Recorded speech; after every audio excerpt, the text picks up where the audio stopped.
Thank you, Sierra. Yeah, it's time to show up or to show yourself out, and it's do or die. It's a big day, Shio. And I think EG are coming into this match with a lot of confidence, at least this map, considering they have Chamber, they have moves on defense.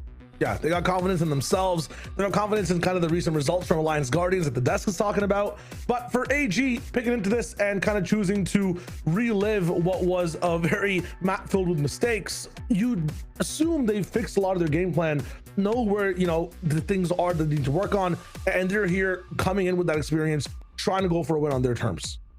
And yeah, what a roller coaster that it was for both these teams. Like, this is the last day for them, or that they would have to play another match if they win. It could be the last day if you lose.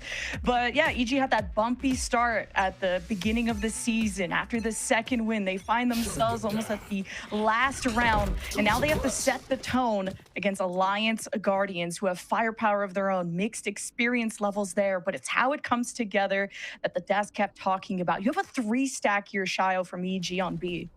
Yeah, I've got to be very careful with this one. A little bit of hesitance in hitting the site. So moving around a little bit from the side of EG. We tap back in to AXG, though. Alliance Guardians trying to go for that exec.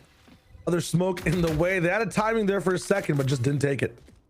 Yeah, just this first round of the first match, you got to feel things out. You don't want to shake things up. These are teams that are still trying to find kind of the right play style and the right groove, and this is really what could set the tone for the next couple of rounds. Alliance Guardians seem decided. EG ready to crunch from all sides. You have Darkus, who could throw out the flash for a re-hit. There's the paranoia and the entry. Already the defense has put up a wall as Riker takes it down brick by brick, and Alliance Guardians step forth into the site with no one left to bother them. Yeah, Riker been doing such a good job even in that last loss that Alliance Guardians just got so good at just solo entering sites by himself. The util this time, though, was layered really well from the side of AXG. Now on the retake, main control should make this an absolute impossibility. Seen so far at least one player. Wildfire gets another pick. It should be wrapped so far in this 4v2. No chance here for AG Academy. And for whoa, what is happening, D-Dog? Oh, he's tired of you. The quick taps with the sheriff, leaving it a 1v1, but the spike is ticking away. He seems to have an idea that Urine is still in main. And if he gets onto the spike, Urine has to show up. He does so quietly, getting there as fast as possible, but that was so close because of B-Dog. We're in for a treat for this map. I'm awake. I was like, all right, you know, I'm gonna give this a chance on both sides.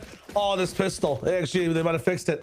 If we're gonna go back and forth like this with good plans yet talent on the other side, I am awake. Very similar also to the last match AXG played, where they got on site, things were going all right, and Yearn had to save things all the way towards the end of the day. So good clutches from Yearn, match to match. Ascent looking like Doomtown for Alliance, though. If you guys are not fans of jump scares and unpredictable games, it might be time to turn things off and come back for map 2, because that's what map 1 here is going to seem like between both these teams. Yeah, and Riker, such a unique player too, was part of that original Alliance Guardians core that when they came up through that promotion relegation into Challengers, a very high risk, high reward player. But man, when he rewards you, it's a big impact for Alliance Guardians. Didn't confirm that second pick, but hey, being able to farm up towards that ult is how you build momentum for the future. Yeah, and again, being, you know, Riker being so green, having a chance to build out the way that he wants to play the game, segments really well into the way that Alliance Guardians really want to lead things through, giving so much trust to their duelists. A lot of the comps they have as well are really enabling for one main person on the roster. I was trying to hype him up because I thought the flick was coming onto moves, but I like the aggression again from EG Academy. One thing that they actually were really faulty for in the last time they played Ascent, enemy teams on defense are being proactive in mid. Moves on Chamber, that's one of the biggest highlights of that team, EG Academy. Lemon, it's one of the reasons people tune in to watch.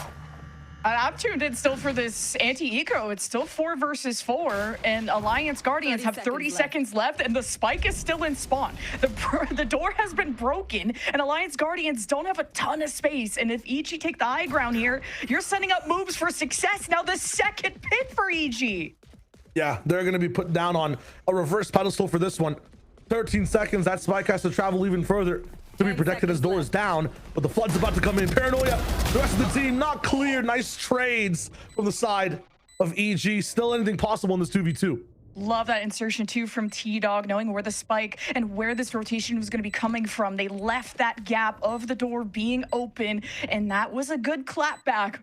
But you've left Jakey with an upgrade. Recoil's going to make contact first. Jakey has enough on his plate. He's crunched between two players. Wildfire's at 18 HP. Time is of the essence, but Jakey just couldn't bait that player from main to come out. So only 2 weapons, though, into that bonus, Shia. Yeah, I mean, hitting first blood, having Riker have that much map control for that long, too. I feel like that was just too much and too close for comfort there.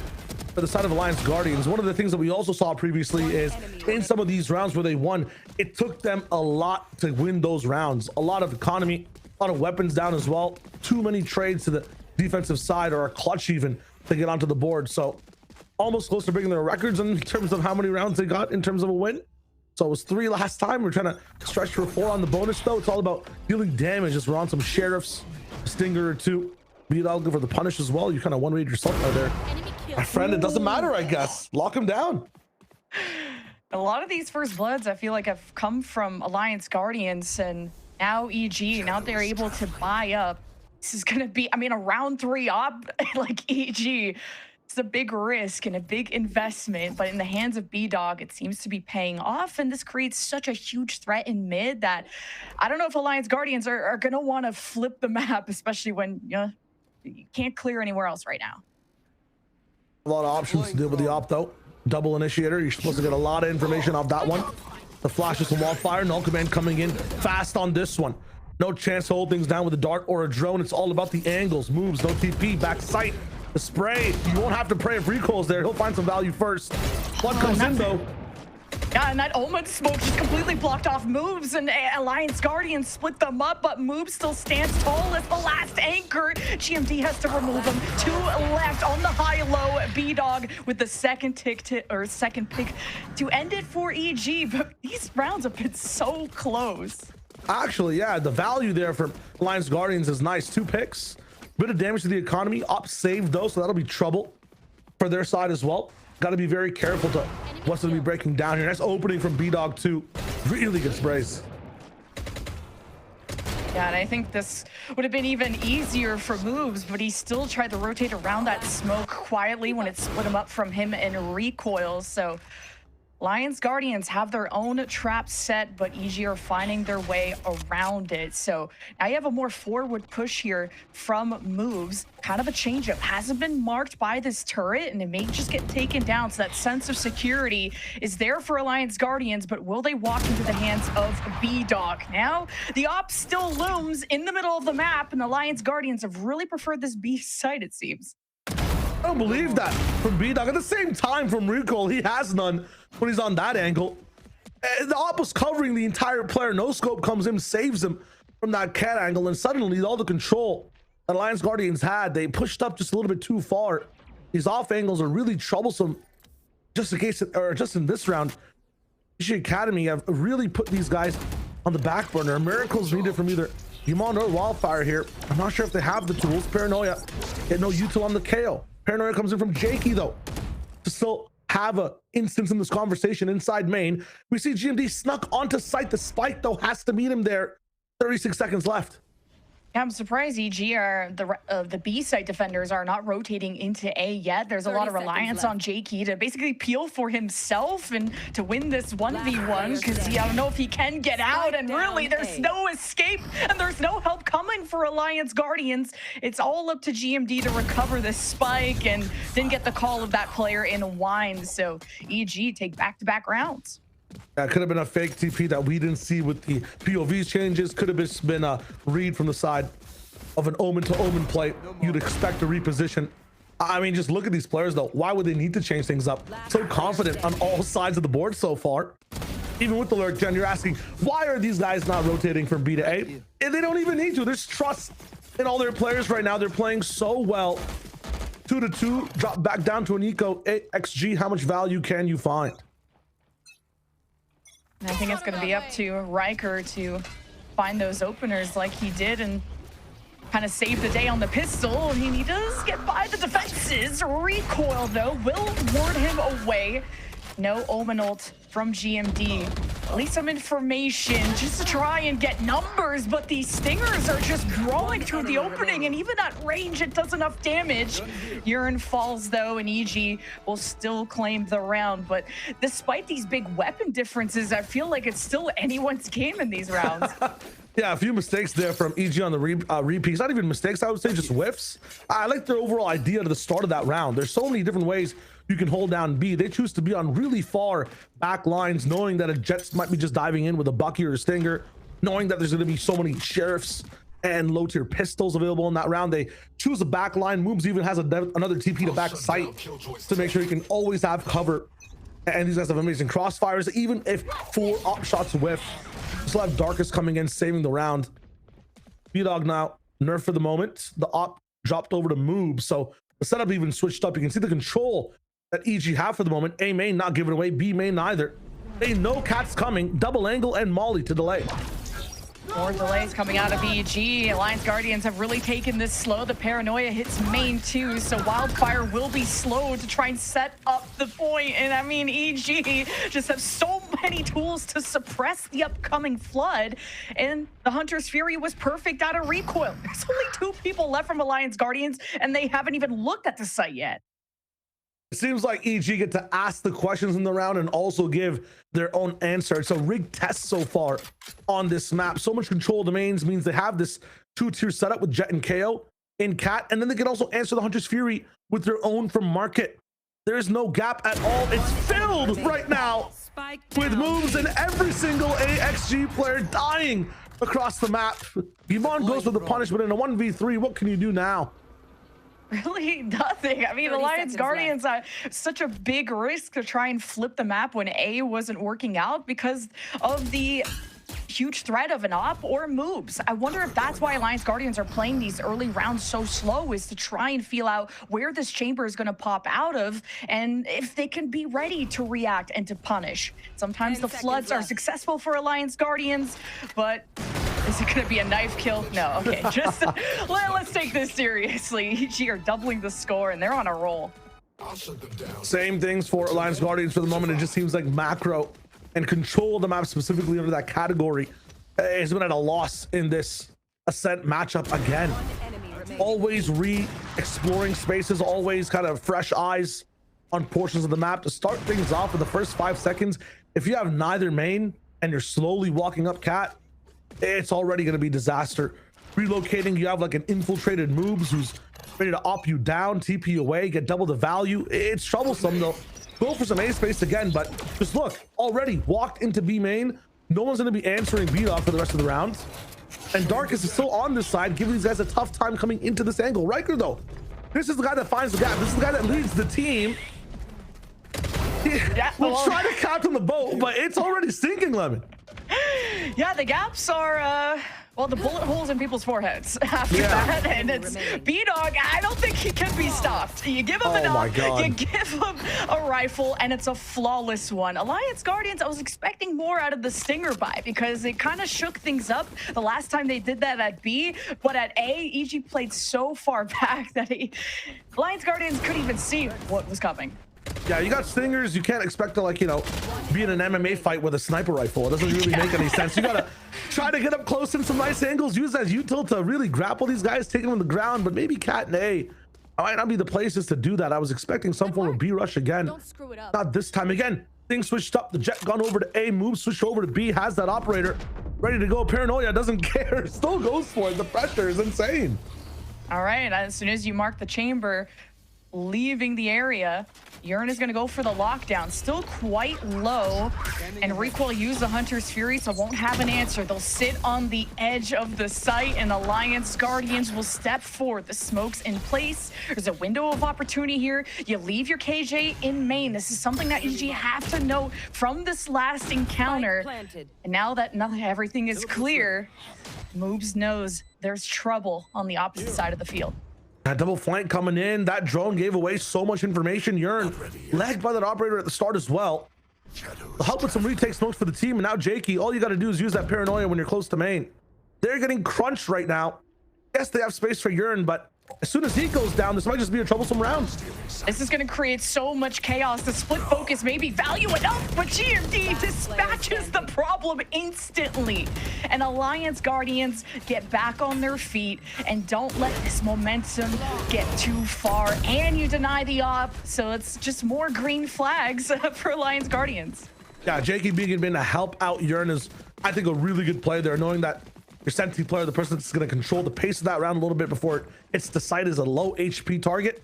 Really good to have that 2-layer defense there. At the same time, AXG fighting out after that initial point of contact, not letting the fight come to them, but asking the questions finally. That's going to be the thing to turn this game around. Faster pace on A as well, with Wildfire lining up a flash here for the team.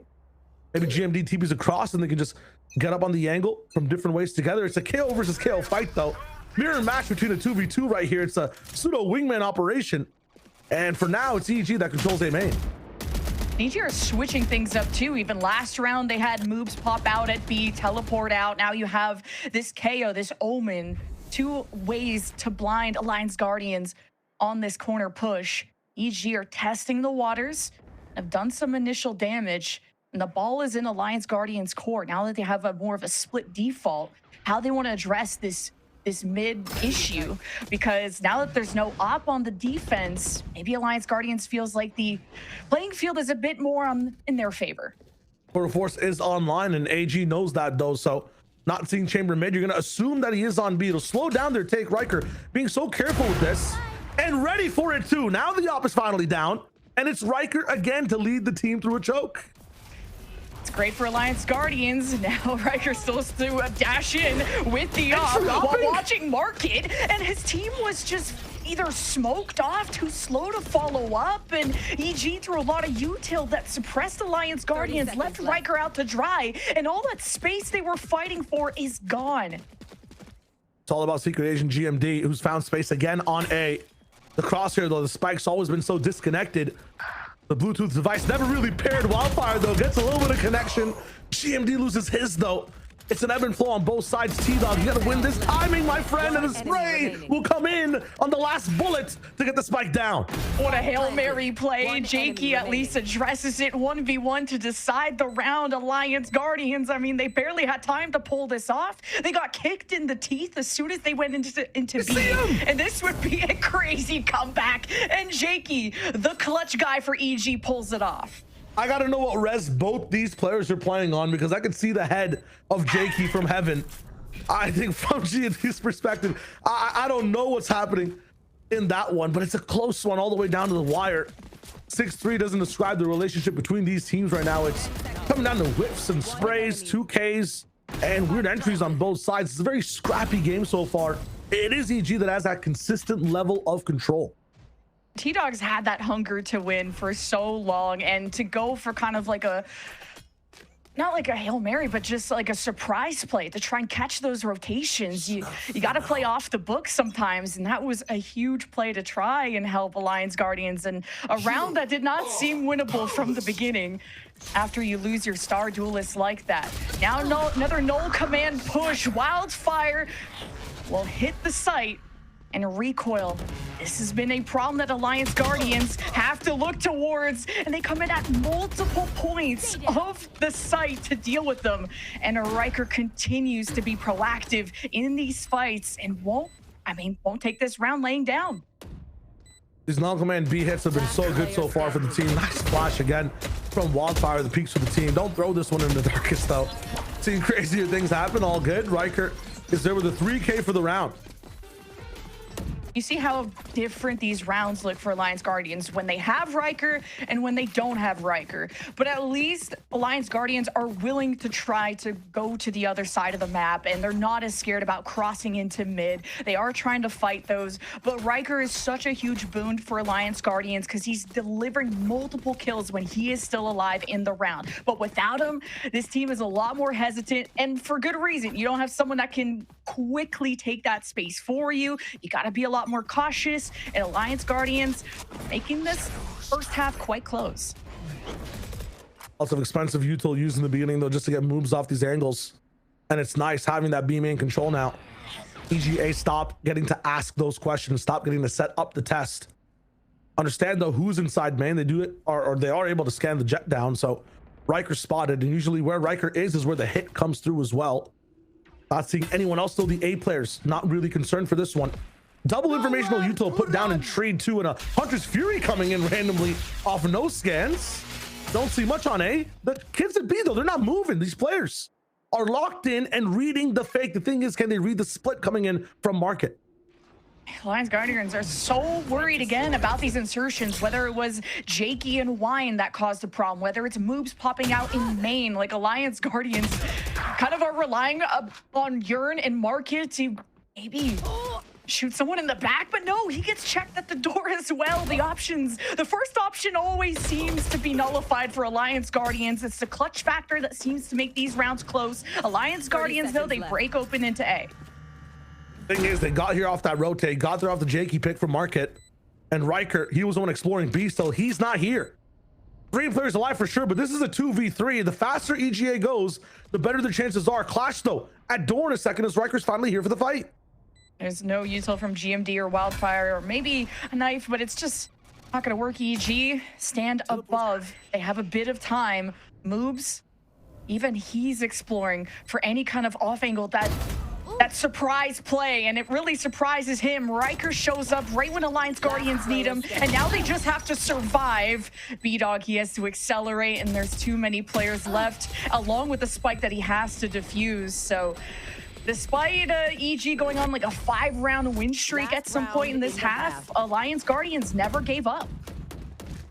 They got used to getting some main control a little bit. They got used to pushing the up back specifically as well. I feel like with a scope offline on the defensive side, it's a lot easier for these guys to be comfortable taking space on the map. Riker also just being able to live and find that value. He's forced these guys back, and Wildfire's also been really active in some of these rounds to get his team onto these sites. From EGA's perspective, their mid control was so good when they had these scopes. Things were going so fine. I need to see more trap plays though, and the Omen and the KO also moving around the map, not just the Chamber and the Jet switching up positions. This time they let go of A main entirely. Now it's all about conditioning. What have we gained on this defensive side for free? A main control usually. You spend a drone. Look at this cat push though, straight down mid. So much space taken. B-Dog, Wildfire was ready for it. Drones through A. You got the turret from the KJ looking to mark anyone stepping forth. So it creates this no man's land where EG are happy to play towards the site. And that's a full reset point though. They had so much investment for the cat info. They have nobody in A main, nobody barely in B main either. Have to spend this drone, but EGA, they've got no map control right now. The ball is in AXG's court.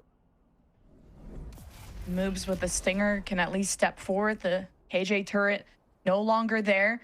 So Alliance Guardians missing out on some info. That encounter, no, okay, Moves will step back towards B. You have B-Dog who stays in Wine. And this is somewhere that EG have liked to hang out before. The read here is that it's going to be a B push from AXG late. Alliance Guardians haven't decided exactly where they want to go just yet. Yearn has been found, and every time he goes down, it goes to an A pivot. B-Dog's angle, though, with these knives, could solve everything.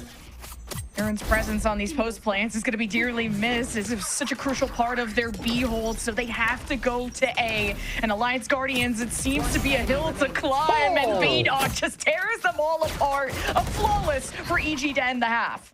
That was a Hail Mary throw from Darkus as well with the flash. I don't even know if he was on site yet, but everybody was blind. The knives then sharpened, able to cut through anything in that round. The hopes and chances for AXG is what it was over there. Nice reads, good setups, a nice play from B-Dog specifically in that half, being an absolute demon in exploring the map. Yeah, like B-Dog is double positive right now, and they're only winning by 2 rounds. Like, talk about like this Herculean effort that he is doing right now. And it's really that battle between him and Riker, and really different experience levels where we're waiting to see more consistency out of EG, the way that they can close out these rounds. They seem to be able to climb back at deficits, but these 1v1s, it's hit or miss. Jakey had a nice clutch for EG at some point. Alliance Guardians are clawing their way back into this map, and now they're on defense. Chamber gonna have to go huge in pistol round specifically as well. It's one of the boons of having him on your team. Oh, gonna get scanned and flashed out, able to just TP away, get back with the team. Dynamic entry here as the entire roster is already on A. Alliance Guardians will sit on the outside looking in, and B-Dog looking to punish off the reload, even with the flash. B-Dog gets hit by that as as well, and overwhelmed by the stack of Alliance Guardians that now are going to be on the high ground. Now that you also have moves smoked off from the site, he'll be kind of the last resort. If Alliance Guardians are successful in this battle, the solo drop down, and of course EG are on patrol. That was such a clean pistol from EG. They'll be not gonna get the kill, lots of pressure and push back from his position. And a lot of people choosing to just go and retake through heaven instead of trying to flood out and door. The timing also slightly off. And I think in that retake too at that time, T-Dog was already 1 HP trying to fight through door. So interesting, but I like the fact that the EG roster is able to stay together on site, get those crossfires locked in and locked down. For the rest of this on attack, it's a lot about that initial exploration. With Chamber, you're able to challenge and cheat some space a little bit more during the earlier portions of the round. TP back if there's danger. You can see that right now as well, able to just stay a bit closer to B, handle both sides, rendezvous back if he wants to. But good control so far on the Nico from Alliance Guardians. And I'm wondering when that first op is going to be bought, because it was like the third round of the whole map that EG had B-Dog on that, and he was able to solo hold mid, get first bloods. But Alliance Guardians, once they got their economy back in control later in that first half, that's when Riker was huge, and now he's dead. So this is not boding well for you know, a bunch of pistols, but that's fine. That's according to expectations. Moves can full reset the pressure as well, gets that pick, is able to TP so far back out.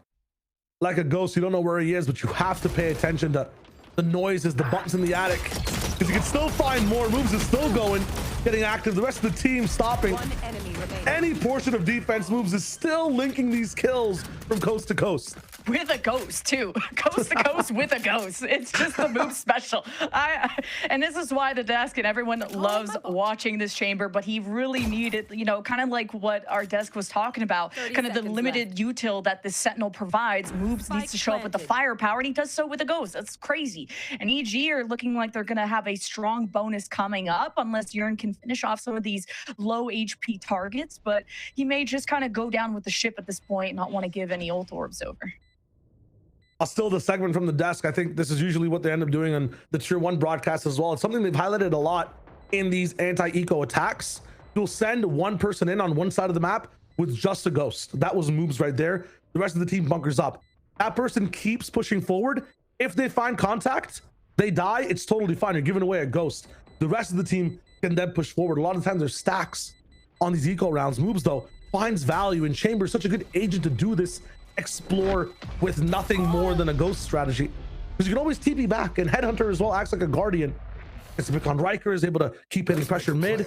The 1-4 attack anti-eco setup is just so nice, well practiced. Whoever's strategizing, coming up with the tactics on EG Academy, I mean, everything's been shown really well so far.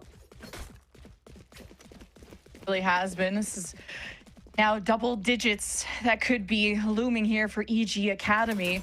Alliance Guardians, they, you know, have come back from 3 or 4 round deficits, and this is a gap that's gonna get ever so bigger if Alliance Guardians do not regain control at this moment. They've even brought a judge into the mix. EG Academy know they run the show. They will even run it down mid, even throw a knife there to put the pressure onto Market, to smoke off this duelist. Riker is choosing this moment carefully and gets the shot right through the duelist. So EG Academy a little bit behind in this round.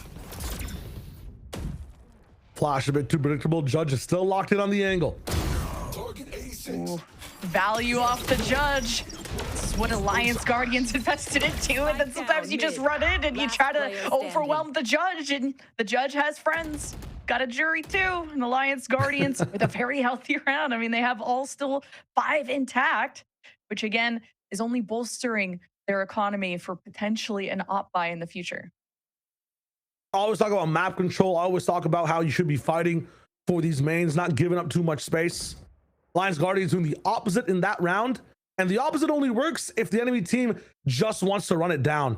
You saw how fast B-Dog went up mid, challenging his own team's M3 smoke without a flash, without anything coming in it either. If the enemy team wants to play so aggressively, yeah, have your killjoy util denying all of lane. Have everybody sitting way back with the judge in cat, way back top mid. Give up all the space on the map entirely. That is a good strat if you have this read on EG Academy.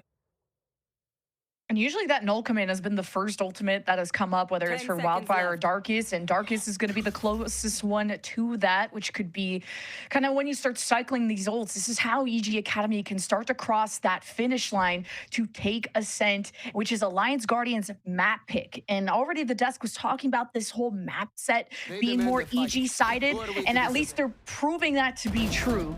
But Alliance Guardians did pick up their first rifle round, so, and to do it in a healthy fashion means that this map could still go the distance. Definitely could, especially if EGA, like we're both saying, are going to be a little bit more haphazard in how they want to play the game. Confidence is one thing, but you want to be, you know, exploiting the weaknesses of your enemy team. You want to be doing it with sound red strategy, like in that anti-ego, and unlike that last round. Lock it in though as they try to reach over 410, a bit more slow now, a bit more guided by flashes inside middle. Maybe it's just the bonus overall, but in this rifle round, it's very important. Whichever teams win, they're going to have that crazy map control and the lead in economy as well going through. You can tell that even that knife thrown from Wildfire caught EG Academy by surprise. They kind of like looked up and where was that thrown? But now that they've been marked, they've just had to cut noise, make it look like they've left. Maybe see if Moobs can get a good engagement into market. The options are still plenty for EG Academy. The orb being tapped is more information for Alliance Guardians to be on red alert for potential flood coming in out of EG Academy. Now we'll flash in some suppression. B-Dog on his last leg is slowly dwindling down to 11 HP and is just going to try to scout before falling. So tough one, but a great defense for AG there. B-Dog not having the best times as of right now. Pop flash from Wildfire, and it starts off bad, ends up okay. The rest of the team gets picks, or the rest of the team gets picks on the other side of the map too. So gonna be tough to have so much value in that one. 2v2, but everyone's just scattered on every single side of the map. Yeah, I like that Wildfire had that small micro reset just to lock back in, because those 1v3, you only have like a second to execute on that. So you're in GMD versus Moobs and Recoil. Very low HP for the post plant and no paranoia. But if GMD can place the right smoke, break up this synergy, that's a tool that they could have. But the crossfire, how is AG gonna want to break this up? Now already smoking off the back closet. First entry, Urine, the young blood, steps up for AG and keeps them in the game. Every single time it's Urine's side, I just feel like he has such an impact in being able to lock it down. The entire half so far, he hasn't been able to do too much, as you know, it's the rest of the team either dying on the side of the attack and his site not being touched, and most of the attack side for themselves as well. It was Riker solving a lot of the rounds. He was the insurance that wasn't really needed. Timeout from EGA. If you're trying to hit Urine's site, you gotta have some information beforehand. You cannot give him that free retake like that. In the 2v2, he's the boss. Wow, first timeout too, being kind of this late into the game. Really interesting. This is where you got to start talking about those ultimates. And now also a one-sided op, at least for now, until EG decide what their buy-up is going to be. But Riker versus B-Dog, man, that especially on a map like Ascent, changes your whole approach to how you're crossing mid or where you're going to be placing your smokes, because it's really tough to challenge an op, especially in the hands of B-Dog and Riker, who have been very warmed up in this map. They both have very similar pressure on them, right? I'm liking that you're bringing them up in the head-to-head here, because nobody else can come with them for the trade. Nobody's as fast on the map to keep up with the jet dash. So the value they get not only has to get the team space, but also be linked to the team after the play is done. B-Dog so far is missing that link. He's getting value. He's pushing so far deep into weird nooks, crannies, extremities, whatever you want to call them. He's all the way up in grass towards window. He's all the way on M3 in mid near pizza. But his team's not there, and the pressure he has is never linked to his team either. So he's got to find that link. He's got to wait for his team to be in range or get more support from long range flashes, whatever it is. It has to change.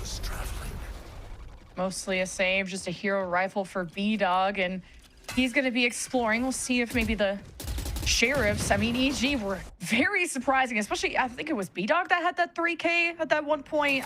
He was insane for EG, but he actually has the hero rifle. The rest of EG, see if they can brawl through. They all got spotted though by the drone of T-Dog, and as soon as Riker goes to do something about it, Moobs crosses him up. So wait a minute, EG are on a good start. lots of space here from B-Dog, and this is where the link starts to come in now. So it's insane that he even tries to go for the cross, but it ends up working out. Much better angle so far. Can't really be punished by anybody coming in through bottom mid. But this, as long as the team can get through towards A, find some pressure, B-Dog should be there to link the space he's gotten for his team. The biggest thing though, you want to recycle this rifle. Nobody is near Cat to pick it up. All the pressure's on B-Dog to find the kill and get to his team. Still worried about this KO that's been lurking around this tree area. Doesn't have the nade, but flashes to stop the flood, and you still see B-Dog searching for where that initiator is. Could be infiltrating the back line. He has a moment to have an impact. B-Dog checked by Yearn. Such good awareness from this defense, and now that means this Alliance Guardians can take angles around, especially now that this door is broken down. EG, he's sitting at the corners, underneath as well, into hell. EG Academy now just have to wait for the reaction of Alliance Guardians.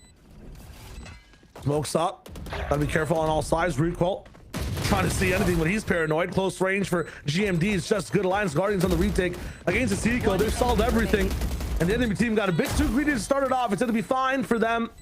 Close to almost flawless in terms of how many people were retaking that site. It's a nice time for them to start to come back in this game.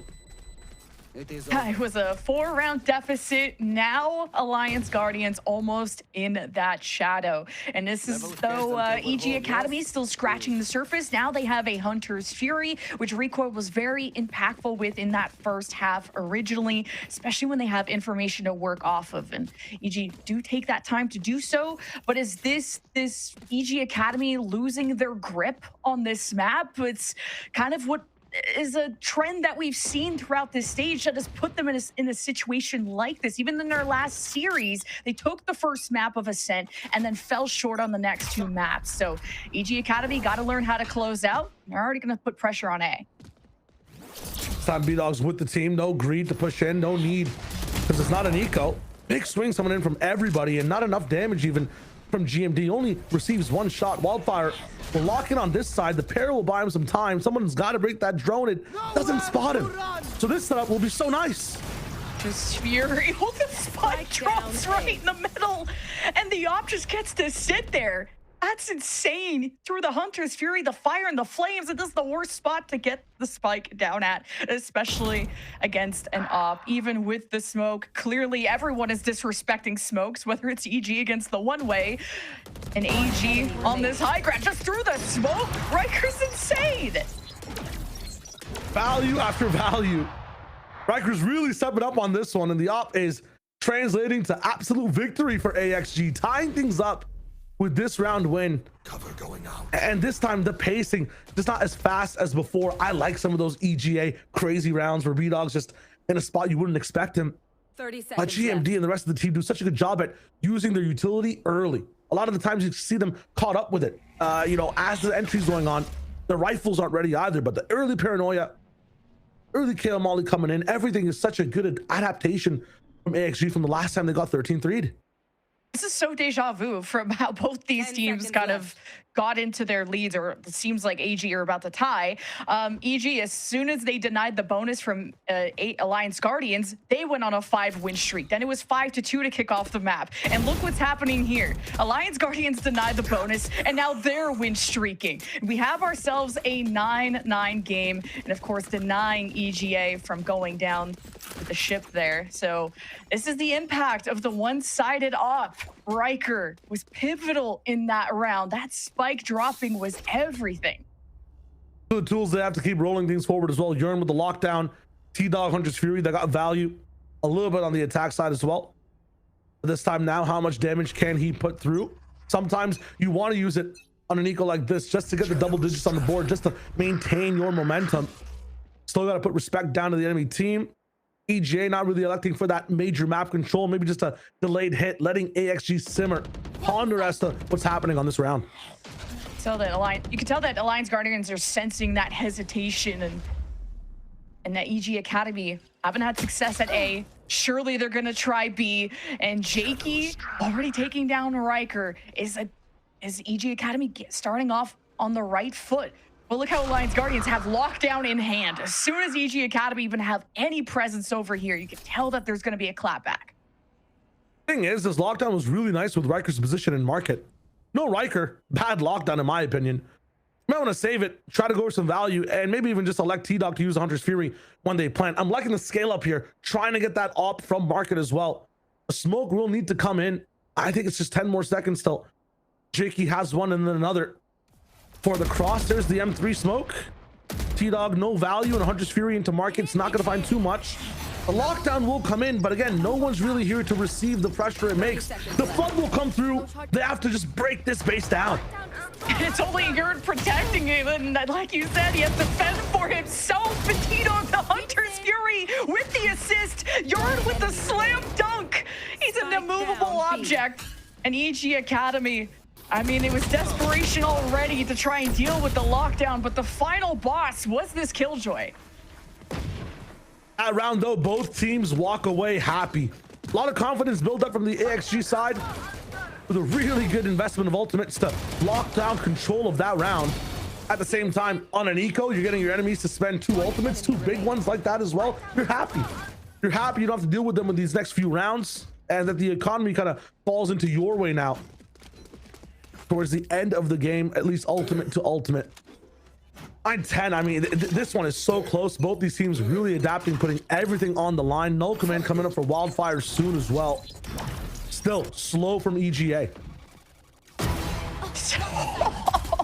Riker gets the upper hand yet again against moves. So much tougher to play that chamber on the attack. EG Academy just struggling on attack in general. I think they've only planted on their anti-eco, and that has such a huge weapon difference. Alliance Guardians have not allowed EG Academy to step into any site. Can't use that.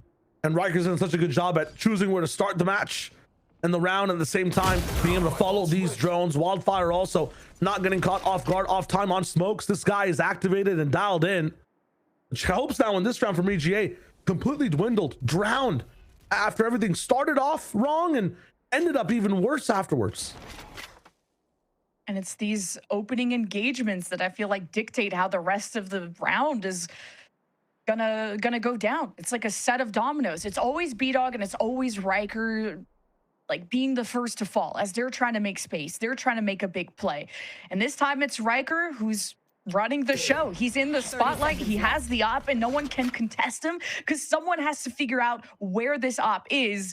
And unfortunately doing so with your corpse is not the way EG Academy want to do it. And Riker is just in his presence so well, changing what site he's holding at, whether it's A Heaven, now B main, whether it's market in mid. It's hard for EG Academy to keep up with it. It's all about respect. They have the answers. They have the tools. You're asking, yeah, how is this op not being found? I have the same questions. Look at the 2 people last alive with a knife, a drone, and a dart still in play. You know, the drone never used at the start of the round is criminal when you know you're going up against somebody that has the potential to have an operator. Not even potential, you know they saved it from that last round. You got to be investing in this. Your chamber cannot be the first point of contact. That's a tough one.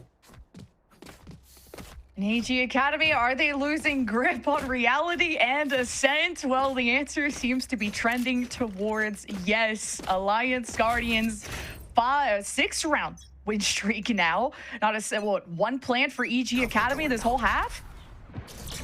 Doing the same thing too, by the way. They started to think about taking that map control a little bit, completely pushed back their line. Look at where it is. No A B main control, barely a look in the middle. And the operator that was about to start in A main has moved back over to Heaven. They're waiting for EGA to get over aggressive and make a completely monumental mistake. There's a trap play maybe in Cat over here, but the rest of it, I mean, it's in EG's court. Find the info, move to the side with 1 player. Like that EG Academy are trying to take kind of an off angle to get around this op, but the suppression from this KO from the Omen has been usually pretty strong. But EG Academy, they just brute force their way through it. They leave some members behind to address him. Darkest does so with patience, but T-Dog will fill the gap and create another problem in the side of EG Academy, but nothing that they can't overcome. The EG Academy are doubling the players that Alliance Guardians have right now, but there's still time for T-Dog and Yurn to pull through. They've already used the drone in Heaven, but Yurn losing this out here means all hope is gone, and T-Dog still recovers the op though, and that's pretty important. He just throws it off. They can afford another one, you know, just in case he gets hunted down. Yeah, don't want to give the enemy team, especially moves and B-Dog, the option to have that one for free. Probably just end up having moves play slow with it all across the map.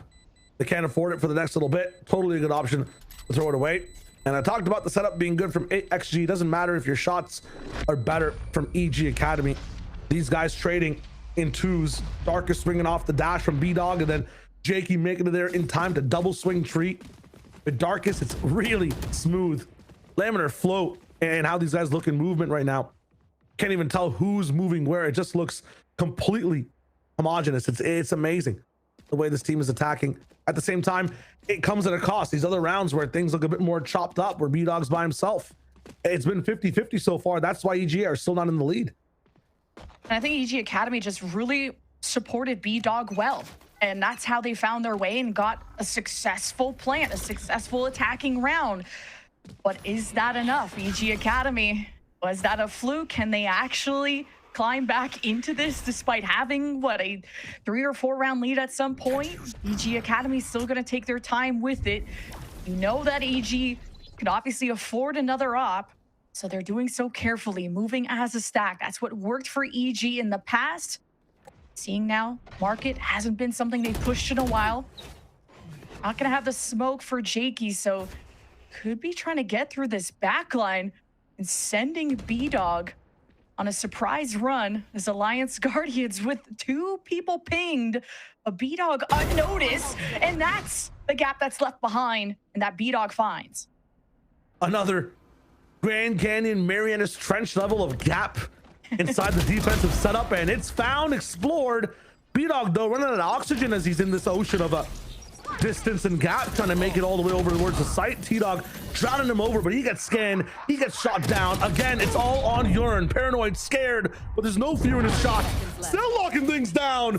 This guy's a wall, an anchor, a monster that can't be solved. There is no fear in backside.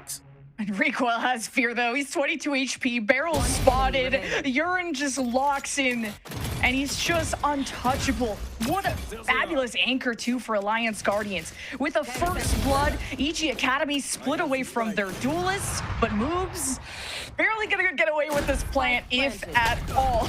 And okay, a bit of a flounder, and that costed a weapon, but AG are so rich right now. They are on top of this map and going to match point here. Going to match point in the most haphazard of ways. That was almost a super clutch. One headhunter lands there. That's the clutch. I mean, insanity round. I'm liking some of the adaptations from EG, sensing the patterns of who's supposed to be where. The call to go mid, absolutely amazing, by the way. The call to pinch in the B2, the timing, perfect. It's just when you have somebody that can't die backside who has perfect aim, what are you gonna do? You know, you need ultimates to solve that problem. Unfortunately, I think even with one, I think, what, was Null Command even used in that one to push forward? No, Darkest still has it. Urine just did things completely blind. Paranoid still finding value. He's going to stay on B. No change made, except for Riker with that op in middle. And you're new to Challengers, but man, he's been grinding tier 3 for a while. The Dusk have talked about the reps that Alliance Guardians have. Can they take their map pick though after being initially shaken by the EG Academy veteran squad? Now all the ults coming out. Alliance Guardians beginning the flank and now try to hold the wall. It's T-Dog. That does so nicely. Urine gets traded out. EG Academy throw everything but the kitchen sink to finally remove these defenders. EG Academy need a solid post plan. That has been their biggest struggle. Now they have no one in main. They just have to bunker up, create that fortress. Wildfire needs a gun in this one as well, just to judge. Can't find much, has to do with the bandit for now. Timing gotten through the smoke. Jake, he's gonna take down GMD, and Wildfire, all you can hope for is pressing tab, seeing the money, and trying to go for some value. Every kill here will still matter for the last round of regulation. He's not gonna be able to win this one, but how much damage can he do? Almost just gonna play for a trap. He doesn't care if he loses his judge. They went down the other way, and the pistol still claims 1. So that was the last round of regulation. We don't know if we're gonna go into overtime or not. EG Academy though, it's No, I mean, they still have a timeout left, but they're just deciding to just keep riding the momentum that they've somewhat created in the last couple of rounds. But I still feel like Alliance Guardians have the better defense going on. They definitely have something a lot more consistent, and a lot of their players are getting their chances to shine. It's a lot of EG choosing where the fight's taken. AXG don't have to think about it too much. They let the pressure come to them. It's a lot easier for them to just solve the what and not the where. Thing is, though, when you have things this slow, very early lockdown, to push people more, I guess, towards the A side, maybe into the op here from Riker in middle. It's such an interesting situation, and EGA, they want to play the part to it. They're saying, sure, you want to have the early base phase, that's fine, we'll try to push for A, but they're not really pushing on site yet. Maybe you're listening for footsteps, but yeah, he's used that usually so reactively. Now trying to feed people into the op, and Riker, he's hungry for a win, but is that kind of an unlucky check? And it is. That's just horrible Valorant timing for you. EG Academy, they dropped the op. Is it even accessible? And you don't see Wildfire really going for it. And this back TP, Jakey doesn't commit, trying to get information. EG Academy, though, still aren't making moves until the smoke dissipates. Best setup possible from Alliance Guardians, though, for the positions for EG Academy. There'll still be a clash. Null command, no chance for utility. All guns from Alliance Guardians. The spray's gonna be there. Distraction from both sides. Rainbow in the feed, back and forth. It's more red though as EG get control. It's all down to Urine, and this time he has to push. Spike planted. EG trying to set us up for an overtime, and did so. It's just the power of friendship and the power of this chamber. EG Academy, the patience paying off. And of course, kind of a waste of a lockdown, unfortunately. Thought that Alliance Guardians maybe just got information off of it and just kind of settled. Wait for EG Academy to approach, and they hit him like a truck. Can they recover from that truck hit, though? So far, there's been a climb back from, I think, EG. Alliance Guardians have had many choices to take control of the game and try to drive the truck itself, but they've chosen for EG to maybe make that first mistake. On attack, though, you really have to be able to ask those questions first, take control of these mains, really have where you want to go to be an absolute intention on this map. You can't just walk around and take space randomly. You have to have your end goal in mind at the very start of the round as well. So it seems to be a 1-3-1 for the moment. Take control of maybe just a little bit of middle. Darts and knives thrown all the way across the map as well. Not much found for now, and a more of a B lean here from EG Academy.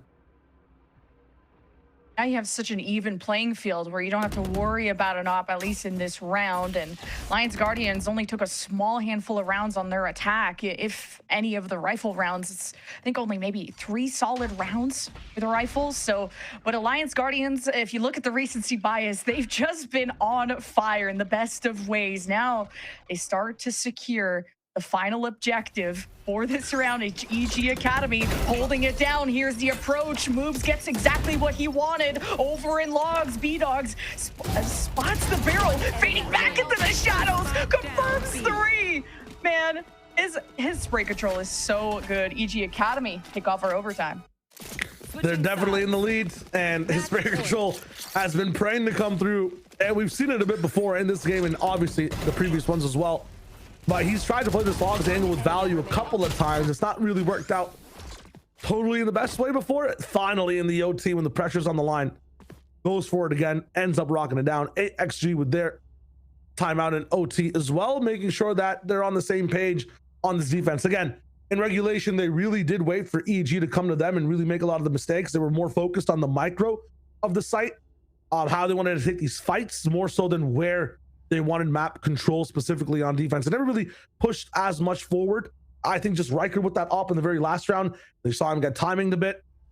He is on an island right now, and I think the game does depend on what he does in this round. Riker, all eyes on him, is, again, he's opting for the rifle, so he should be playing with the team. If you were to kind of remember how this first half started, B-Dog was double positive when they were ending that first half. And look where he is now. AG have really found a way to split B-Dog away from the flock, whether it's util from Wildfire, smokes from GMD. You have really smart, intelligent people on the Alliance Guardian side that can adapt, that can read, that can overcome. Now they have to try and overcome this round, or all this effort will be for nothing. I like that you point that out, though, because in that loss, B-Dog has learned a lot about the map. He knows after making some of the mistakes in top mid, who's playing there. He understands how these guys are holding down B through all the deaths. This is where you use those extra 10 deaths literally from how his first half went. I think it was like 16-8. You use all that loss to have a perfect round here in OT and win this for your team. He seems to be getting a walk out from the smoke. Still 3 players here. Nir can always fall back. He's in a safe position to just get his one and done. B-Dog tries to address Market, but he just doesn't get any help because the rest try to flood through main. And there's so much stoppage from Alliance Guardians when it comes to this back smoke. EG Academy, no, there's still a thorn in their side, and it's Yearn who's been as sharp as ever. At least you can try to deal with one problem at a time. T-Dog's not going to get any help. Yearn has the safety of this back room, and Darkest just overwhelms him. Works out beautifully for EG Academy to try and make this round workable, but it's Alliance Guardians that have the numbers. Definitely do. They have the timing as well. EG's trying to leave, but the smoke is not perfect. They've already flooded in towards the site. Bonfire solved on one side, has to elect for the bandit, but the range is just not there. The teammates aren't there either to try to go for the trade. So it's an escape, a thievery, a heist from the side of EG, resetting the pressure all the way on A. They will be able to get the plant, but how far can they get in these post-plant situations? Jakey separating away from the back, taking the solo risk, trying to separate 1v1s already instead of the 2v2. The mirror match on Cat. Small moment. The 1v1 that decides it all, and Jakey just shakes under pressure. GMD gets the best of him. And EG Academy, that could have been the win right there, unless Darkest pulls off something special. Null command available. Riker, GMD, gonna be loud and proud on the drop down, working together. Riker a little bit injured, but still gets the last laugh against Darkest. We're going the distance. Options there at the very end for the side of Darkest. Do you do the null command, give away your position, but not let them smoke? Do you play for the timing? And he elected for the latter, just could not land the shot. The pressure, just a bit too much between these two teams. 13-13, going back in for it. Who can get that 2-round lead? EGA had a chance to just end things there entirely. It came down to a 1v1 with Jakey in the mirror. Just unfortunate. In this one, Alliance, we haven't seen them really turn up the speed as much in a lot of these rounds. They play that slow control type of play. I feel like they're a bit hungry for this one though. Paranoia held out on the side of GMDs, ready to let it loose. Maybe the dash comes in fast from Riker. He's going for it up top. There it is. Smoke in place, scanned off. It's there though. And the timing for Jakey, the value will be found. It's huge to stop them in their tracks. The GMD claps right back. He says this train is going all full speed and moves will disrespect the time as well. The scope is online, off the smoke. T-Dog far away. 2 fish to fry on the site. How far does the hook sink though? Do they bite the bait? Moves. Knows just one Jenny. Potential for hell. Drops down. You hear the steps. You see the scope. The barrel's long. Not denied just yet. Jump in. Solved on one side. Up comes in. Headhunter. No skulls to fry. That's it for AXG. It's important to win your offensive round too, because this is where both teams have really struggled. What a scan 2 for T-Dog, and GMD pulls through to try and even up the odds right here. That scan was how they were able to get the kill through the smoke, and just kind of quick reactions from both sides to trade it out until the end. AG win their attacking round, and man, were they bolstered on defense. But Alliance Guardians pull through on the second win, or it's going to be a big round for them. And you have an Odin from T-Dog in this one. He's really switching things up. And he's made it hurt as well. So they understand the stakes of the situation right now. But messy on the setup on the map when it comes to defense so far. You have one guy jump spotting up top, moves, losing the walk-in. Riker adjusting the position as well. A leg down, EGA, losing one of their best players to start the round. You lose moves at B, you lose your smoke in mid. There's just not going to be any other option. You have time, but B-Dog is sick of you and just too many body shots into Wildfire. You got to chew your food. You got to finish off what you started. And EG Academy down 1. Wildfire pretty low, though. It's not over yet, but EG Academy throw the variable of time now into this equation. But how many can they subtract of Alliance Guardians who are still rotating rotating in, and there's no flashes, there's no paranoia, there's nothing for Alliance Guardians to really leverage this upcoming fight, except picking off Darkest, who was alone, untradeable. Jakey, though, has a lot on his plate, and at least we'll spot the last few as Recoil has to show up when it matters the most, and it's Alliance Guardians that pull through on their map pick. Really nice game from AXG, a comeback climbing through, as well as EGA had a bit of that lead. I'm liking the pick from Alliance Guardians. I'm liking the comeback and the story. Yep, that's us, PMA casters over here. Yeah, the tug of war, the brawl continues between these two teams. We had OT on Ascent, and Alliance Guardians almost came back, but Evil Geniuses do know how to close out sometimes. Yeah, you know how I stay positive, 11 QB? Do you know how? You know what my tech is?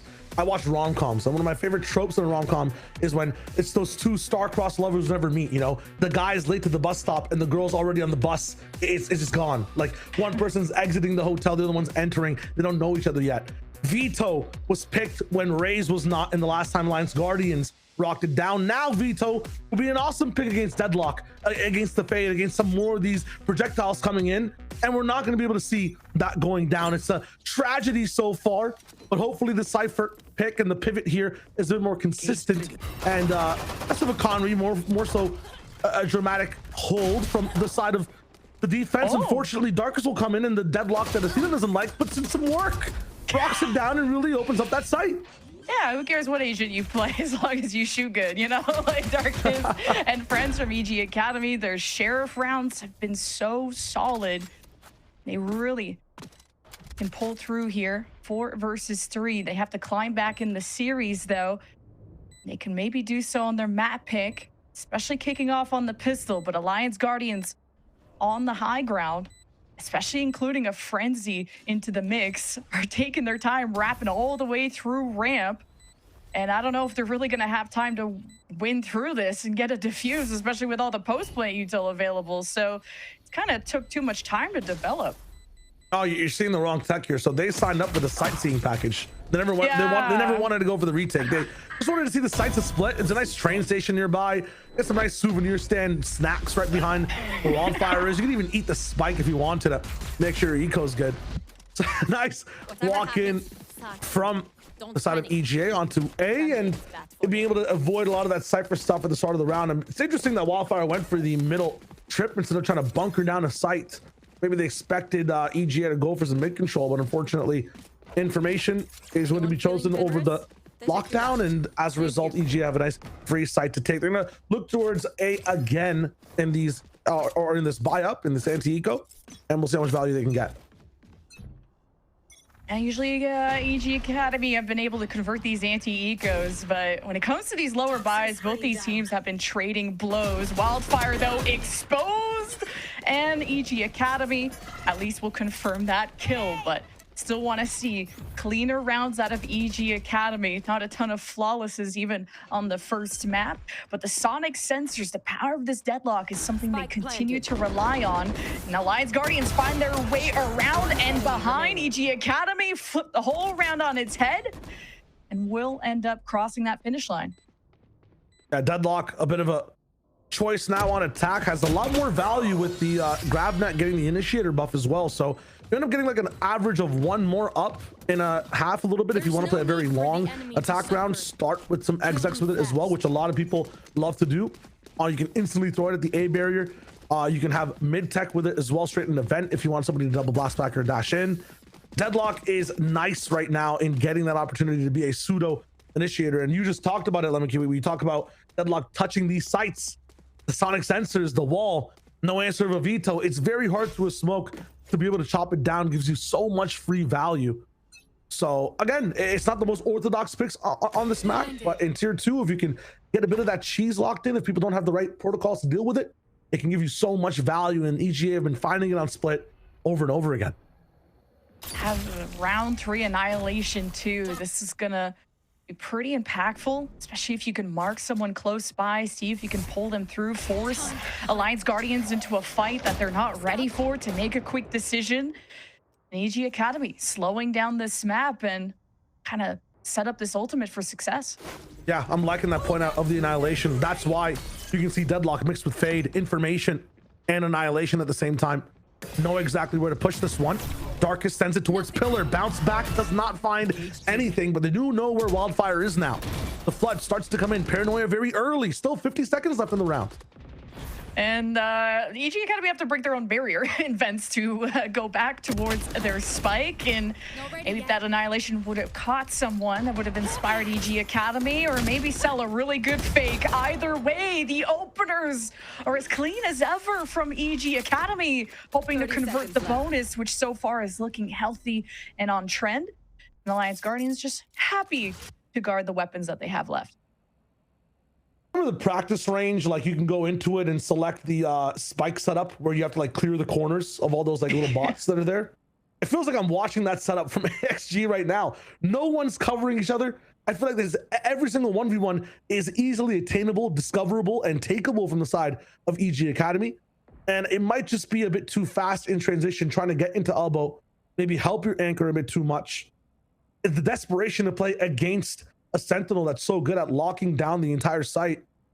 Wildfire's found here as well. The economy damage might just be too big to handle, but not a flawless this round from EGA. EG Academy were able to upgrade from their Guardians too, to just pick up the rifles left behind from Alliance Guardians. So now you're bolstering your economy for the marathon that is going to be this map, because EG, they start off strong, whether it's the series, whether it's the map, but it's how they finish that leaves less to be desired. And I don't think an op is going to be, you know, the answer, or at least the crazy boon like it was on Ascent, but constantly forcing Alliance Guardians to reset, to have lower buys is how EG Academy can just leverage more wins. Seems to be a bit of a pause here. Might be a timeout or a tech issue in just a second, so we'll see what's up. Biggest thing to note though, when it comes to momentum between these two teams as well, how can you stop things if EGA get up to 7? How can you lock things down for AXG? The impact ultimates. T-Dog with the Seekers, Riker, especially with that showstopper that can directly lead towards a kill. That's going to be huge to look out for. And again, Darkest, the more annihilations you get, the more Nightfall recoil, or the more Nightfall's recoil has, the more intense that will be as well. Those are the 4 players that can really end up changing the perspective of a round. They don't need a kill to get activated. It will be a tech pause. Might just be a mouse issue. Somebody might have lagged out. So again, hold on to things. Starting off so far though, Lemon, you're looking at how this match has gone. Expected from EGA. I mean, they had the lead in the first map as well. Yeah, they went on like a 5-round win streak, but then Alliance Guardians hit the Uno reverse and kind of did the same thing back on their defense. So kind of both teams had their own struggles, but it was who adapted and, you know, survival of the fittest at the end of the day.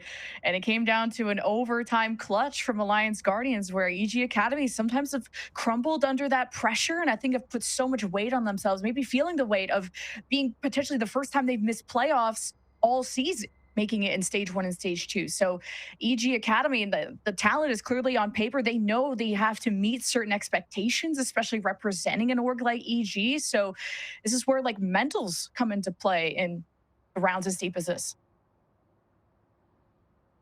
Big thing too between these teams, you talk about the pressure. There's a lot on Riker right now to perform solo duelist as well for the team. So much so that his game crashed. So that's what we're waiting for him to come back.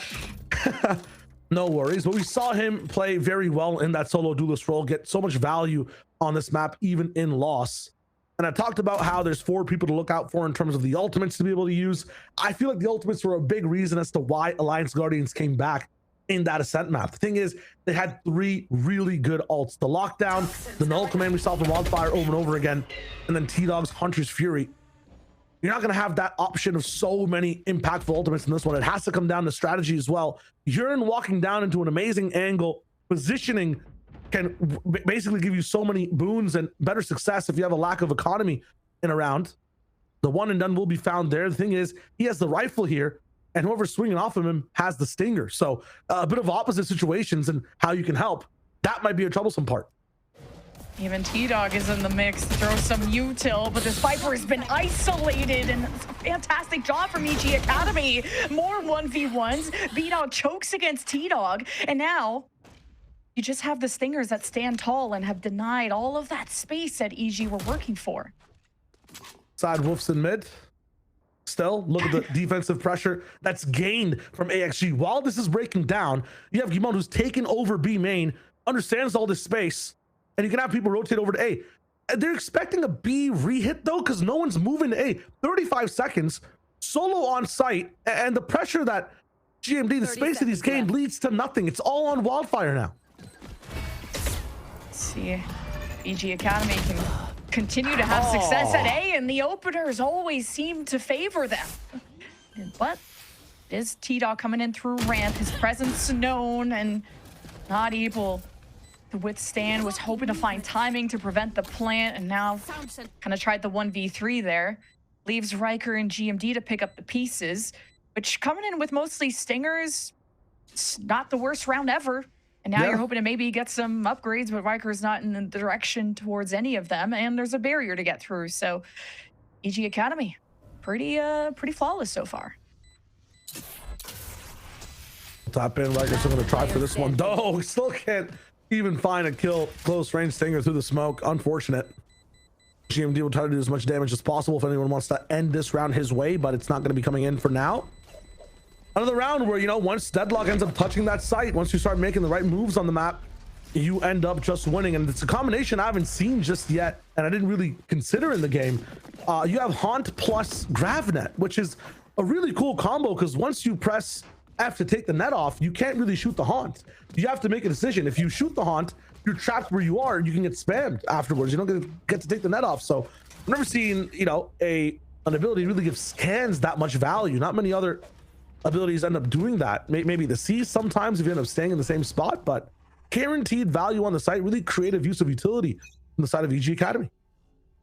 It's been pretty clinical from their side. You can tell how much work and practice they put into this map, because when they flood into A, it's been so hard to stop them until T-Dog just spammed through the smoke. Well, this is what you've been praying for, Alliance Guardians. It's T-Dog, the alpha here, until Recoil shuts him up for good, puts him on a leash, but up on the hill, no one can stop Recoil. The clapback. Now it's EG Academy that have the ball in their court, but at half health, GMD puts the period at the end of the sentence. But that went way further than it should have. Really too much further, giving him all those ones. The utility just slightly so far away, and battling through a blast back is nuts. Not to overshadow the work that T-Dog did in this round. Talked about the Seekers giving the team a bit of a chance to come in and fight. The confidence for T-Dog to be able to swing, knowing exactly what's covered, what's not, following in with a guiding light as well to be able to have an easy shot after a flash. He went nuclear that round, still cost the team a lot. Pushed back down to almost zero money on 3 players. Meanwhile, the bank stays rich on the side of EG Academy. AXG really need to put rounds on the board without losing players to get back into this one. You just know the setup that you could be walking into when it comes to Alliance Guardians. Nice. B-Dog, 6'5", deals with vents better than ever. And it's the kind of adaptations that EG Academy started to show, but just unfortunately just got too stressed out on the overtime. That's where Alliance Guardians starting to be broken down. The numbers starting to stack up in mid. Check at the corner. Riker falls. Someone now has to pick up the spike, and EG Academy, it's not as free as they think. Not with T-Dog and GMD keeping control of the backside and garage. GMD always consistent in insurance, but T-Dog, this is a surprising display from him so far. He always has one of these maps that end up popping off, unfortunately, in this one. Positioning from GMD, that auto insurance is not available and the car crashes. He's not going to be able to solve that round for the team. The wall will fall very soon too, so you're going to be able to walk through this one easily. Nice Wildfire. No rifle though to be able to play in up this round. Oh. Well, Bucky is not what you're looking for, but it feels like these rounds, they seem to go as they trend a certain direction, and then there's someone that pops off and gets a multi-kill. So it's never what you think is going to happen, especially in EG. They had all these kills in mid. They looked like they were in control of the situation, and then Alliance Guardians, they hold their own when it came to garage, when it came to the back of the site. And EG Academy had to pull through just with the better weapons at the end of the day. But you can't count out Alliance Guardians until the round is over sometimes. That's true. One big thing on that one too, just keep seeing it every single round. The reason you can't count them out is just the decisions they make once pressure is put on the map. Now, Wildfire is definitely anchoring down, but GMD is the one that's really pushing forward into mains every time there's pressure in mid. Unfortunately, mistimed there, and Moves does clean things up, but even when they start taking over Heaven, he's able to push even further in, get that pick, make the spike a bit more comfortable to collect as well. GMD is the guy who's putting things down on the map right now to give his team the best chance to win the game and keep control. Thing is, somebody else still has to level up. It's not going to be enough for just T-Dog to start landing shots. Earlier on at the start of these rounds, AXG needs something, and they're not going to have too much with an eco this round. There's some fun matchups too, whether it's Wildfire versus Moves, that kind of Winthrop versus Maryville, little rivalry. The Outlaw is absolutely feasting. So B-Dog's going to work towards another ult probably very soon. And he's navigated this map so well. So this is where the experience and the maturity really comes into play. And vocal players like GMD, who have been IGLs in the past, can throw in ideas and to help Alliance Guardians reestablish. And it's not going to be on rounds like this, but this is where you can count this out and focus on what comes next. As long as you find some value here, the round is not really totally counted out. You just want to be able to maybe get a kill. Unfortunately, B-Dog's Outlaw is just too good. Slowest ace you might see so far. Not sure if the team wants to give him the time to catch up all the way here. Wildfire. Ooh, just one. I thought he'd get two off that angle. That's kind of crazy. Everyone's hopping in like bunnies, but yeah. Slowest ace, that's a hard one to clip, but no ace at the end of the day. But hey, it's also showing us that B-Dog may want to invest in some kind of sniper in the future. And he's been also not just B-Dog, but also a lone wolf at times, sometimes separated away from the team. But if he can play and do well independently, this could be another style that EG can rely on to create illusions around the map that Alliance Guardians will have to play the chess game against. So if I know somebody's just kind of spinning elbows all the time and doing the craziest thing in a fight, I might just let him do the crazy thing first and crash into me. That's kind of what happened to B-Dog in that last Ascent match, playing hyper aggro until it just was a bit too much for his team to catch up with. Nice break two there. That wind up time, buff to Cypher, but at the same time not going to be able to see him through that trip and take it down very fast from B-Dog. Nice protocols at the start of the round. Meanwhile, main taking this time. GMD cannot push forward and take that space. He has a trip to play with. Oh, okay, the judge at least gets one. EG traded out, got the barrier, got, what was it, a showstopper I heard? 0-8 is such a rough start for Riker, despite just how insane he was and how much the desk was highlighting him initially. So Catalyst is not strong in the Alliance Guardians map pool, but GMD, at least he's the one that's been consistent when it comes to that garage control. So there are strengths to this defense. He's cooking, man. Every single round they get any space, he's back in garage. You're right, Kiwi. He's here every single time. Didn't even have the space to start with. Yearn wants more, but that's not the best push to take with no info. GMD made the mistake of letting this position go last time. Moves had the angle. This time he won't let it go. He'll just be beat at his own game. And the economy is pretty in shambles too for AG, so they're probably going to be forced to save, and the win streak continues for EG. And I don't even think Alliance Guardians took a timeout, maybe in overtime if I remember, but like, it's kind of funny how both these teams wait so deep into the map before popping these timeouts. They really just try to ride it out, and I think EG are sitting pretty, and it's Alliance Guardians have to figure out how they can support Riker and how they can stop the A flood, which has been nearly flawless, or how they can get better control of mid, because AG have nice traps there around the Cypher, but it's been figured out. Every single time. It's really funny that you talk about every single portion of the map that needs to be improved. Like there's nothing good for the moment that's rocking in for AXG. You're right though, even GMD's pushes. Yeah, there is something. Like the biggest thing they could have is Riker's ult coming in. Again though, you look at him, 0 and 8. And he's barely even close to coming up with a second ult for the moment right now without any kills on the board. I mean, even if you're asking for 2, it'd be a little bit closer. That instance of a showstopper that could really switch the tides for your team, it's just not going to be there. I'm so happy that GMD is performing. I'm excited about the T-Dog popping off, but Seekers and Shadows can't do much compared to a rocket that hits walls and takes lives. I need Riker to get active.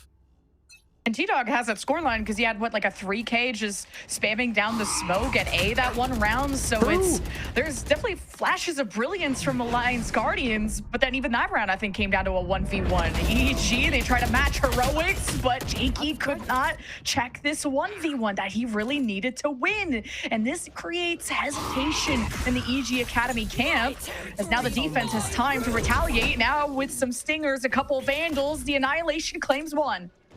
That's just one for the books, and that one's still a good ult to be able to take away against the Sheriff.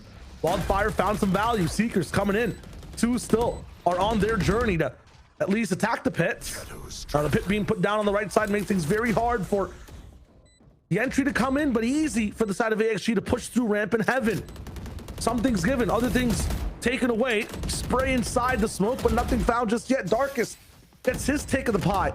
Riker finally jumps in with his teammates, trying to get something, but can't breathe, can't see, no chance, no win. Potential of 8-1. T-Dog netted down. It is over.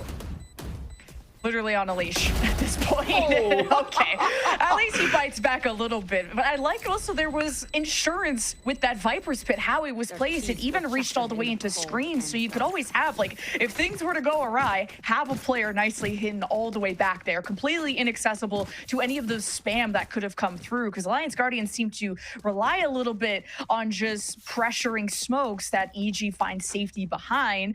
But hey, that was just a really nice pit from moves. Really was a good decision on the fly to be able to put it down in that instance. A lot of the times you want to put that down maybe in the anti-equals or as a guarantee when you're in the lead, but when it's a bit more even like that to come back, it's a risk. Defensive pick coming in this time. Yearn not gonna have too much space in it. They're pushing forward immediately. The craziness from B-Dog dashing into a pit. What is this? Enabling the rest of the team though. Yearn netted down. I've never seen a pit challenge like this and end up with success. Through the pit, through the fire and the flames, and EG, they layer up. They don't just take that loss sitting down. They bail out B-Dog. Well, they don't bail him out, but at least they pull through against it, and they just take corpses in their wake. Alliance Guardians now just have Wildfire, who's going to be observing over at B using the cam. He'll see the high ground, but it's going to be T-Dog coming over with no utils. This is a really tough round. Low-key, though, I'm taking that cam setup. That's kind of nice. You get to watch both sides, stay in new box, bait the rest of the team. Hold up. What is Wildfire cooking? That's kind of nice. That's a permanent setup for me. I mean, right now, that's the value we get to see from AXG, which you can use in your ranked games, because in Cohesion, this team is falling apart for the moment. The defense side is not looking too good. No single player has a partner at all. They're all getting gate-kept by this net, by the aggression, the passion, and the sprays from EG. Also, it's like T-Fish at this point. Like, why is he always netted? Like, he's just getting absolutely clogged by this deadlock every time T-Dog is trying to clutch. A lot of respect given. But hey, it's clear that EG have put the time to really perfect their strats around this deadlock, whether it's the sonic sensors on the post plant, the nets that give them favorable fights, the annihilation that got some value early on too. So EG Academy, I don't know how they drop around at this point. It's another stinger buy from Alliance Guardians. Get out of my way. The only way is if that rocket gets so much value. Grab net comes in. Again, a self net onto the jet. All good though, is able to translate in a few trades. No smokes available for the defensive side now. Okay, Yearn also pushing in here. Gonna get solved again. Jakey with the mind games, you don't have to win the 1v1 if you just teleport past it and kind of confuse them a bit. So I like the switch up from Jakey there after losing against that player in ropes previously. Different round, different situations. Stingers, Sheriffs, Alliance Guardians. This next buy is going to be their last chance to make this first half less painful. Or else they're going to really have to make sure that Riker wakes up and smells the coffee in the next half and hope that he turns up, because this was kind of Riker having a late blossom even on Ascent to kind of bring them back into the game. It's a rough one here. One of the best strats we've seen so far that you got to highlight as well, Evan, over again was the spraying on the angle. The A choke is very small. If you don't have a dash, it's very hard to just get right past it. Good pickup. So again, the bank is max money on I think every single player right now. So the value doesn't matter in that sense. It's also last round. They're all locked in. The biggest thing here is I want to see more of that spray coming in. You've got Wildfire has a pretty good understanding of how this map is played and where to put the Sentinel utility down as well to trip things up. There's this Fade Prowler though every single time from Recoil, who's 12-3 right now, has been solving so many of his setups. Thing is, no one is there to spray off his trip being broken. He's playing his own by his lonesome on map. You have one guy map, one guy playing all the way up in heaven.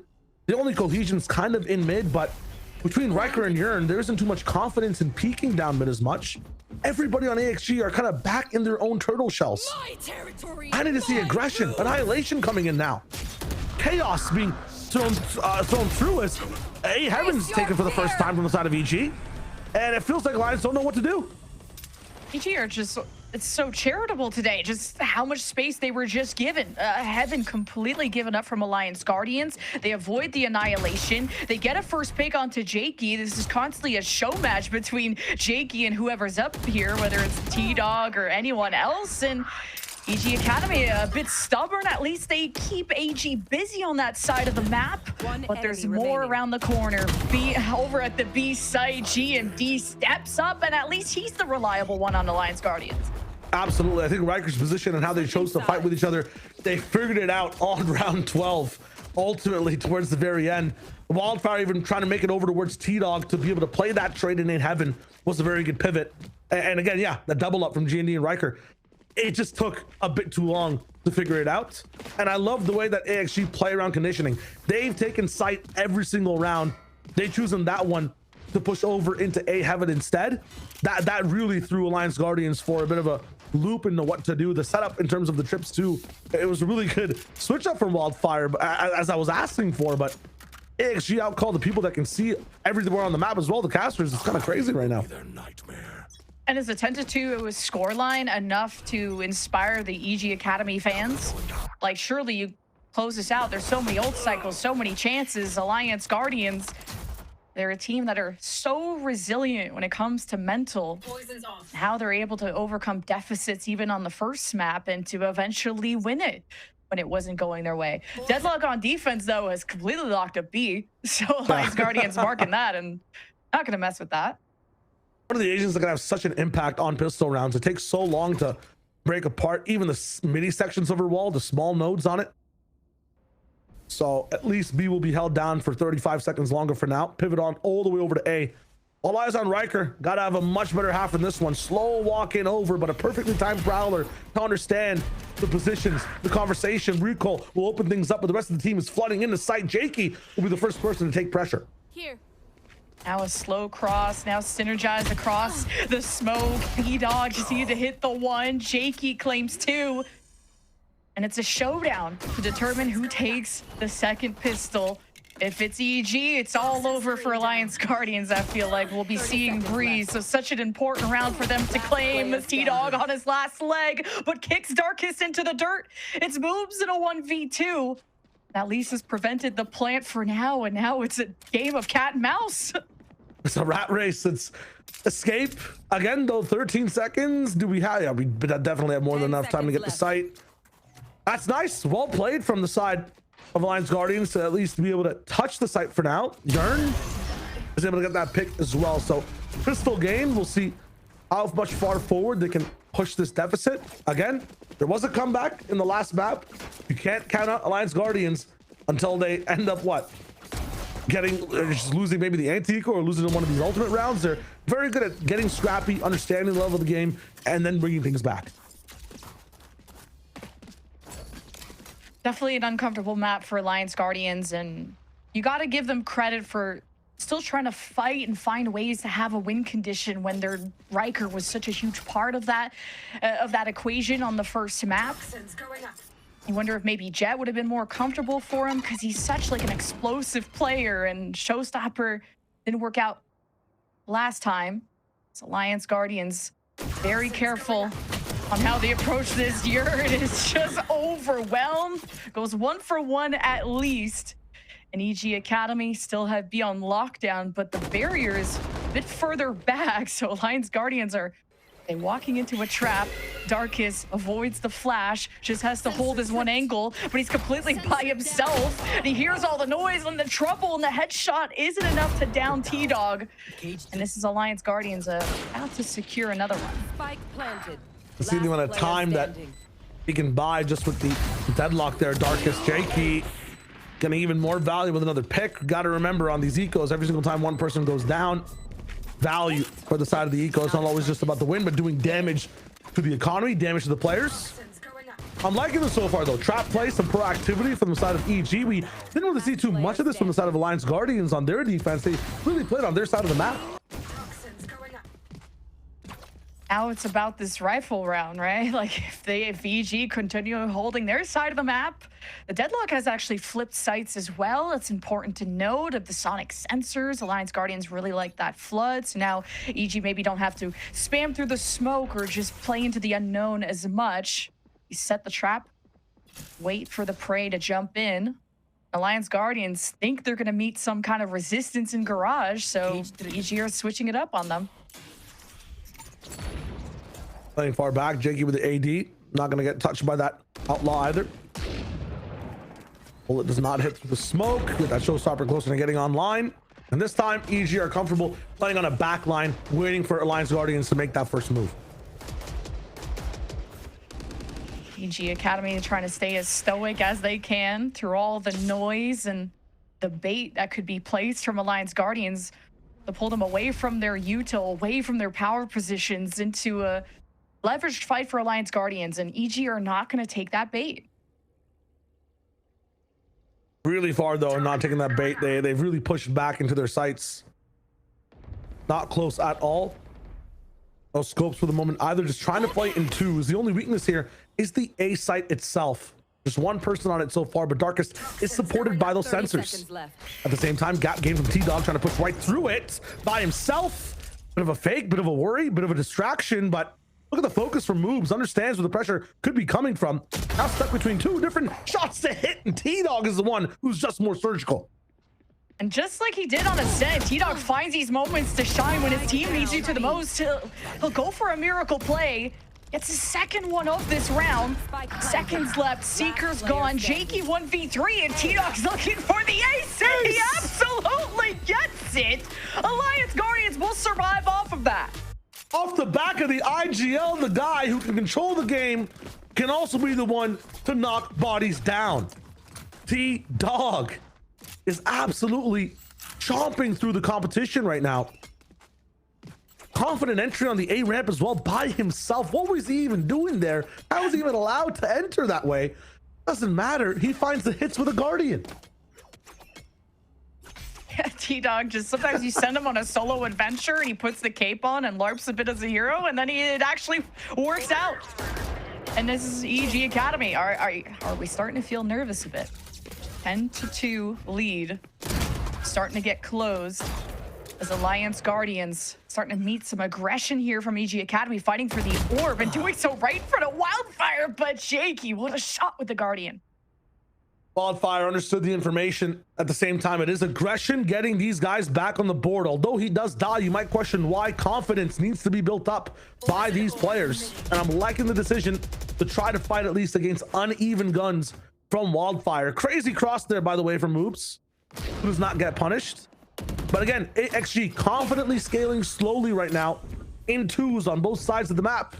T-Dog maybe asked for a big round again. Yearn with the long range pick. The trap play will not work as T-Dog is still on fire. Yeah, B-Dog marked someone and Rams decided to fall back, call for help. That's why Moves rotates into vents, but taking these 1v1s and how Alliance Guardians creates these 1v1 situations when they have better guns, they're always going to win those. Nearly do it in flawless fashion. They only really gave EG Academy an orb in Garage, and it's Alliance Guardians that haven't lost a round this half. So hold on, everybody. 4 rounds to tie it. And I want to focus on something you just said, creating these 1v1 situations. The way they were doing it on Ascent, they were waiting for their package to arrive. B-Dog, Alliance Guardians were waiting for EG Academy to make the first mistake. In this map, They are forcing EG Academy into bad fights. They are taking that first fight, rocking these splits confidently fast. It's a very different way they're forcing these 1v1s so far, and it's really working out for them. You can see the confidence, the scaling, the pressure adding up and making EG falter.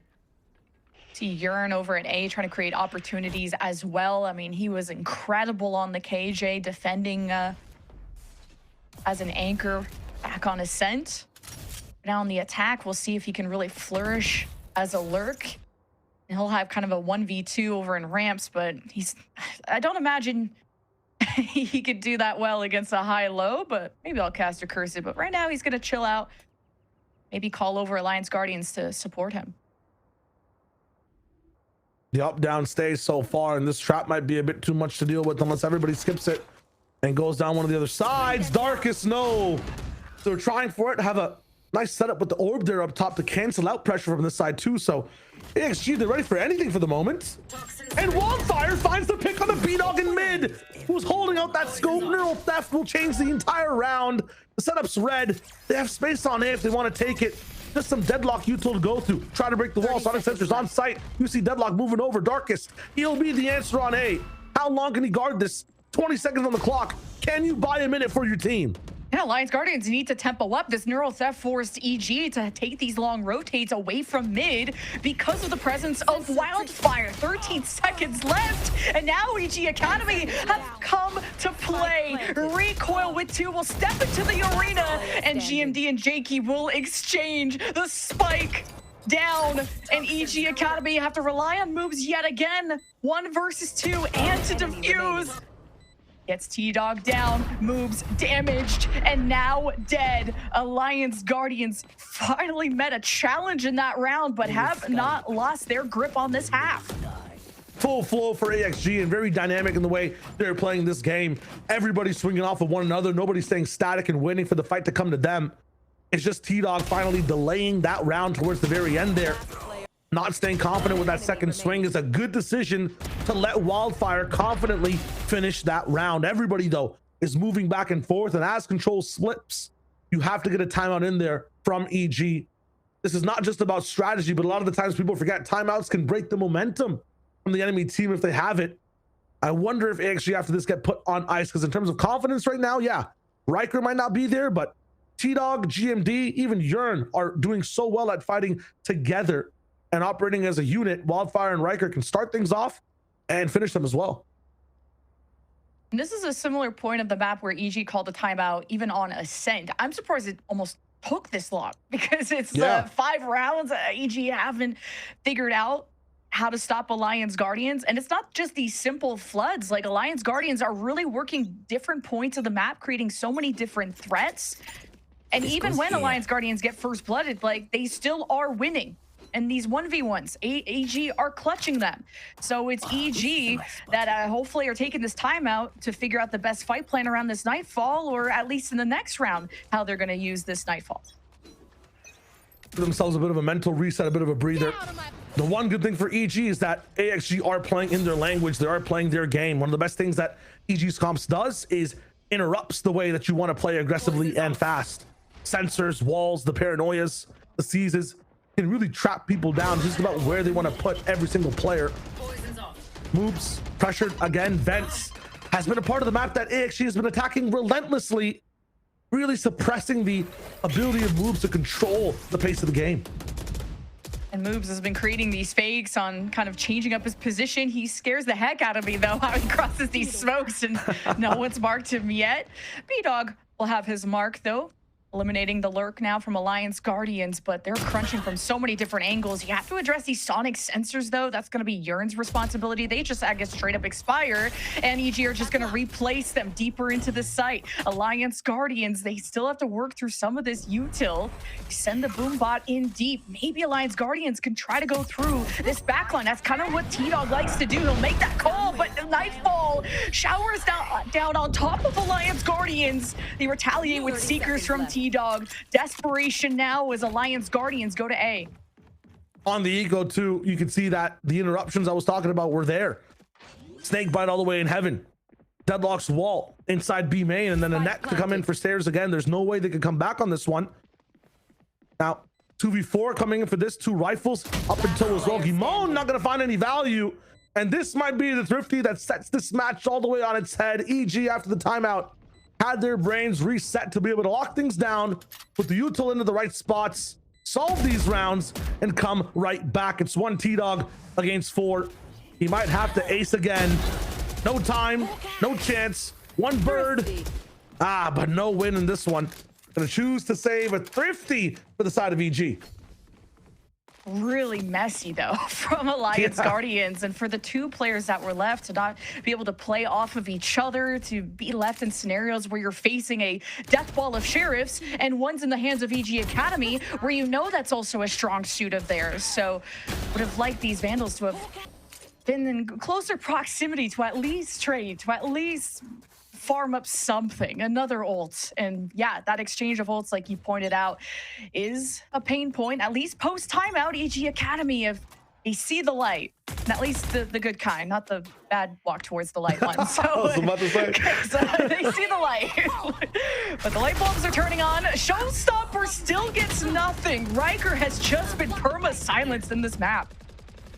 Riker is basically an interceptor of all of his own, is able to block a Showstopper, stop it from the shadows, get some more sprays down in the way as well. And the House of Cards that AXG were building starts to topple over. More sprays.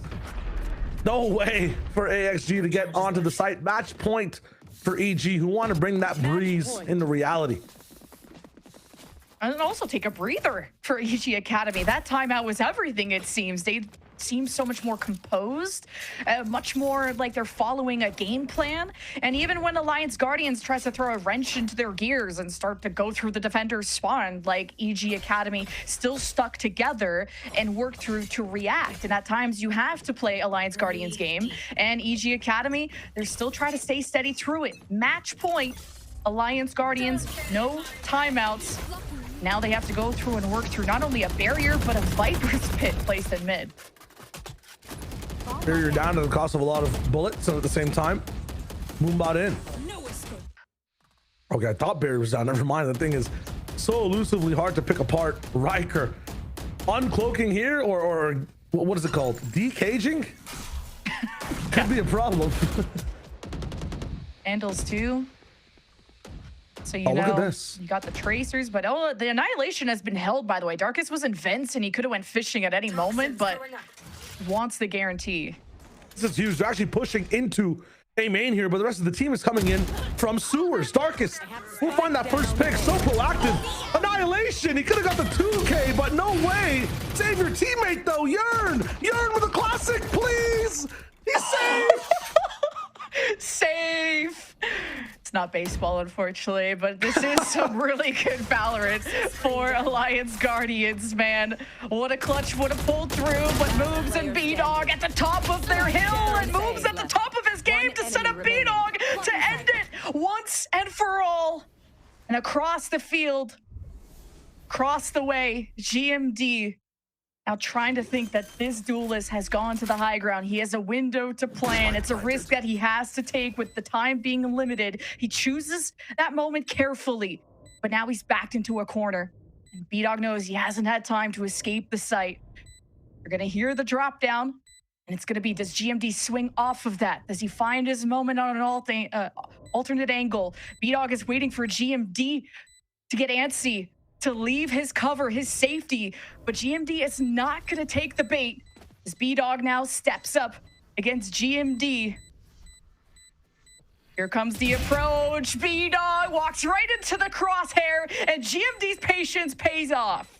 What a good read. So many options in that moment as well from GMD. If I'm playing that teleport, the paranoia, the smoke coming back is all tempting me, but he chooses to stay on that rifle. What a save from Yearn though. I mean, the team's clashing at this point.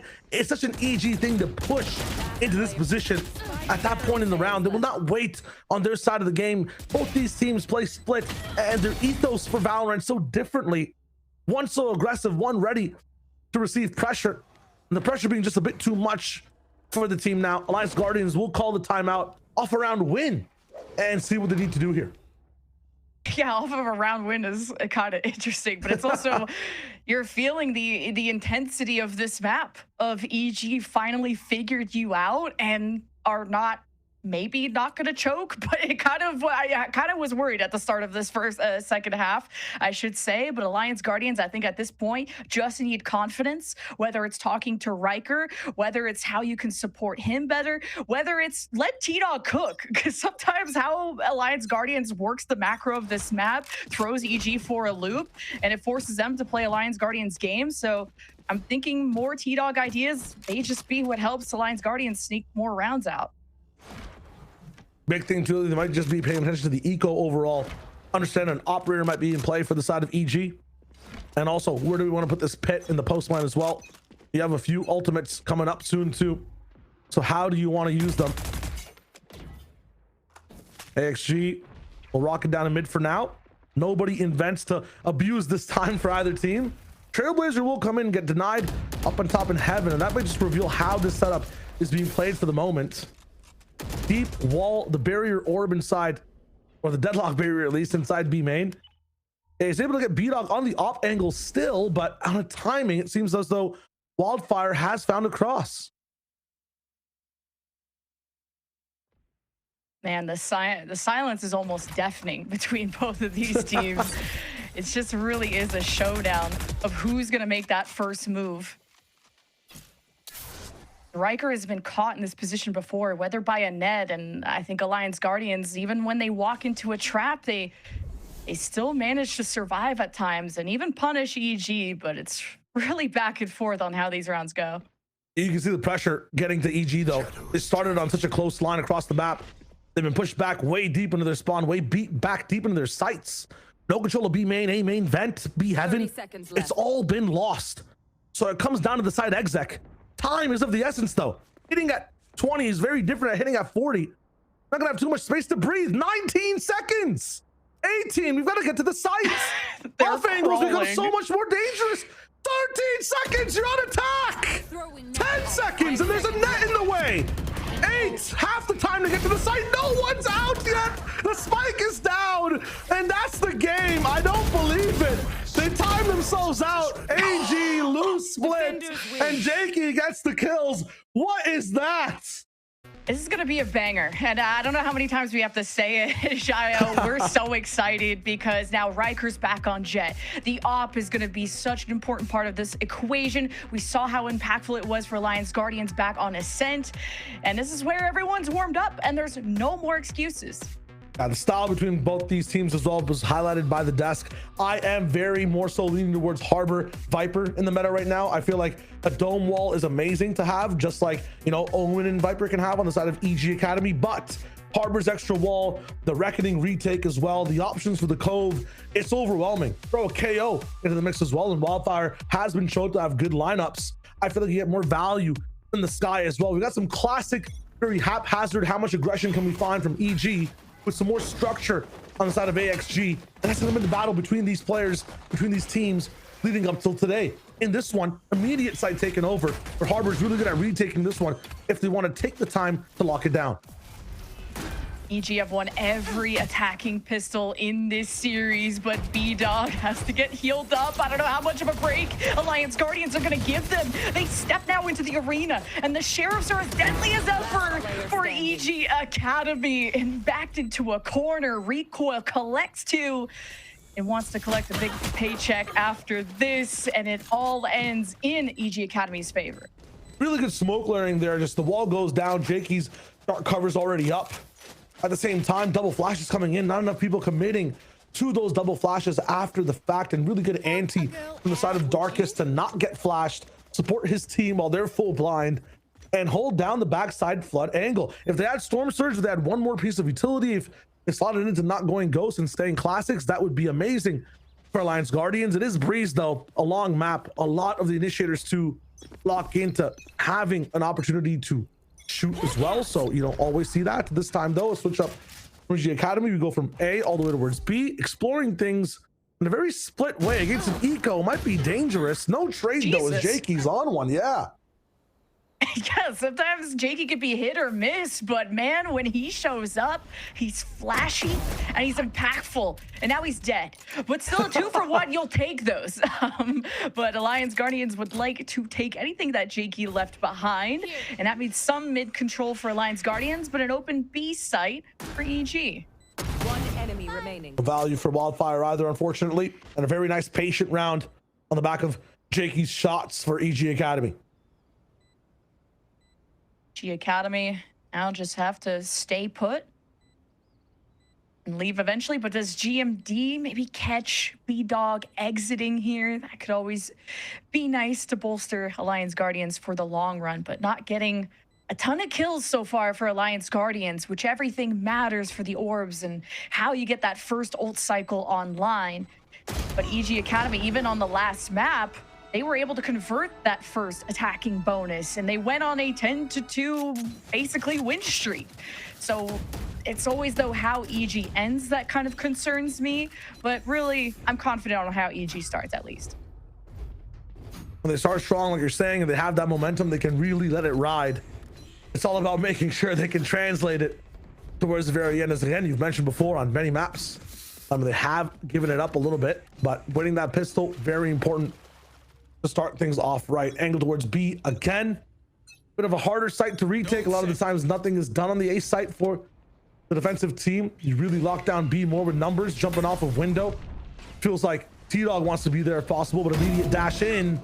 Some nice cover overall, but Yearn and Riker really split apart the site. Wow, the crunch is amazing from Alliance Guardians. Now that they have a good buy-up, you can tell how much of a difference that's made for their confidence, for their setup. But the first 2 rounds go by. Now moves and recoil are sectioned off from the spike, and what feels like any chance of winning. If you couldn't get into this flood, if you couldn't get this flood going with all 5 intact, how are you going to do it with just moves and recoil? Especially when you have a drone, but how do you even want to invest that? It's one of the best win rates, I think, for Alliance Guardians overall on this map. 68% compared to all their other maps. So I think the highest after that might have been Bind on a 64 historically. And this is not just counting the VCL, but a lot of the off tournaments they're playing as well, the third-party tournaments, the fun havers. They have a lot of practice on this one. Understand the pacing of it too. And if you watch this series so far, this is the team that likes to anchor some of these sites as well. Very good fight against the bonus there. And this is one of the maps where you don't get punished as much for not giving away too much space. If you want to stay on your sites, you're going to be big chilling. People have to play into you. Holding back ladders fine, and retaking is rampant on A especially. If you have Harbor, it's a very good playbook to just have that A retake round after round after round. We've seen it against in Tier 1 across the world as well. So they'll lock into that playbook. It's all about EG getting as much value as possible into these sites and playing those post play as well. And how is Alliance Guardians going to navigate the chaos that has been the A site takes from EG Academy? Because usually you have the 2 Viper walls crossed up, now just the 1. The Harbor's in the mix, and GMD is trying to be a gatekeeper, and the flash is perfectly timed to help GMD get the first kill. But EG Academy have to really leverage moves coming in through mid. The drone from the Sova will spot him. This point, not going to tag him. The Seekers in round 4 also give EG Academy an even bigger advantage of information, but it's the picks that matter. And right behind the dog is EG Academy that lead the charge towards the back lines. Clean shots from EG Academy. Good use of the util to secure this round. Hyper aggressive, not just the util, but even the spacing. They're at yellow before the spike is even down. They're playing with that moves crunch there all the way towards mid and the site very well, getting as aggressive as possible, taking so much space before they even are focused on playing Valorant, man. It's insane. And so this aggression will be able to make the retake harder for Alliance Guardians. My question is, why do they have GMD fighting main? Harbor is so good at retaking. The Cove is so good at being able to help you defuse the spike, but your Harbor is the one taking the first point of contact. That's a very confusing strategy and setup for AXG. Yeah, maybe he has to swap places with Wildfire so you can go for more closer flashes, or GMD can be in a safer position. Because, yeah, his role is not just important for his util, but his comms. He's a very important player in terms of the strategy. Yeah. Of course, and the calling and everything like that. My thing is, imagine if Alliance Guardians had like a character that could dash whenever she wanted and a very confident player piloting her, maybe that would be a good agent to fight the mains. Coming in with flashes and playing off your own cloudburst so you don't get flashed. Like, you know, maybe Harbor's throwing storm surges instead of fighting, like in deep instead of close to save things. Who knows? Maybe there's adjustments to be made, but this KO Harbor setup should be challenged over and over again by EG. You will find a lot of value. This time, though, I guess they play into it. GMD up in main. This setup gets so much value from Alliance Guardians, but it was the reason they lost the last round. EG Academy have found so much success at A. They failed at their real first attempt at B. So there's some strengths there, and there's clear weaknesses that Alliance Guardians can try to bolster, whether it's kind of like the positioning that we were talking about, and when does Riker show up again? Because man, was he incredible at the beginning.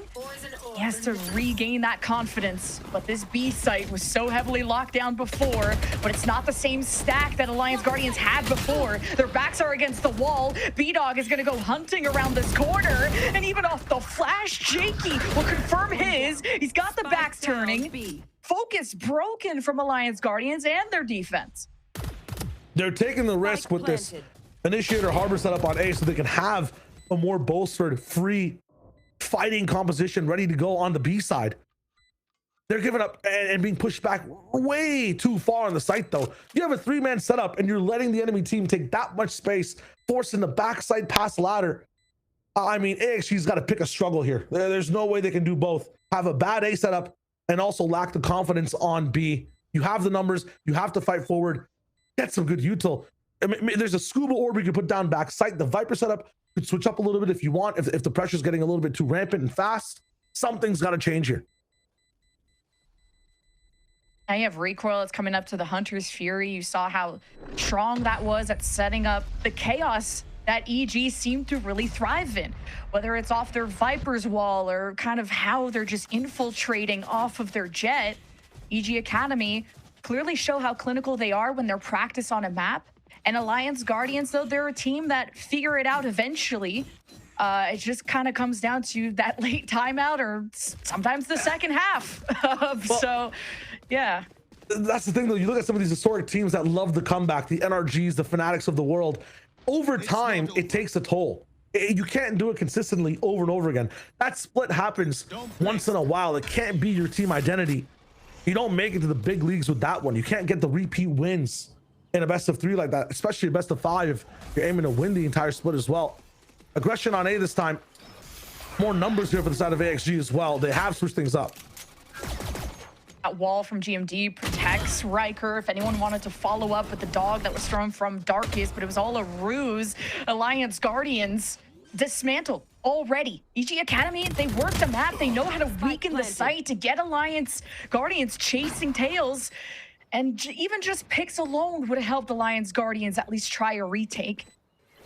Now, guns in the hands of Alliance Guardians, but clearly don't want to shoot with it. I mean, gotta give props to B-Dog there as well, though. Long range shots, the close range ones on split overall, and even on ascent, the way he was battling through smokes. This guy has stayed on aggression the entire time, solved the round for that for their team right there in terms of being that point of the spear.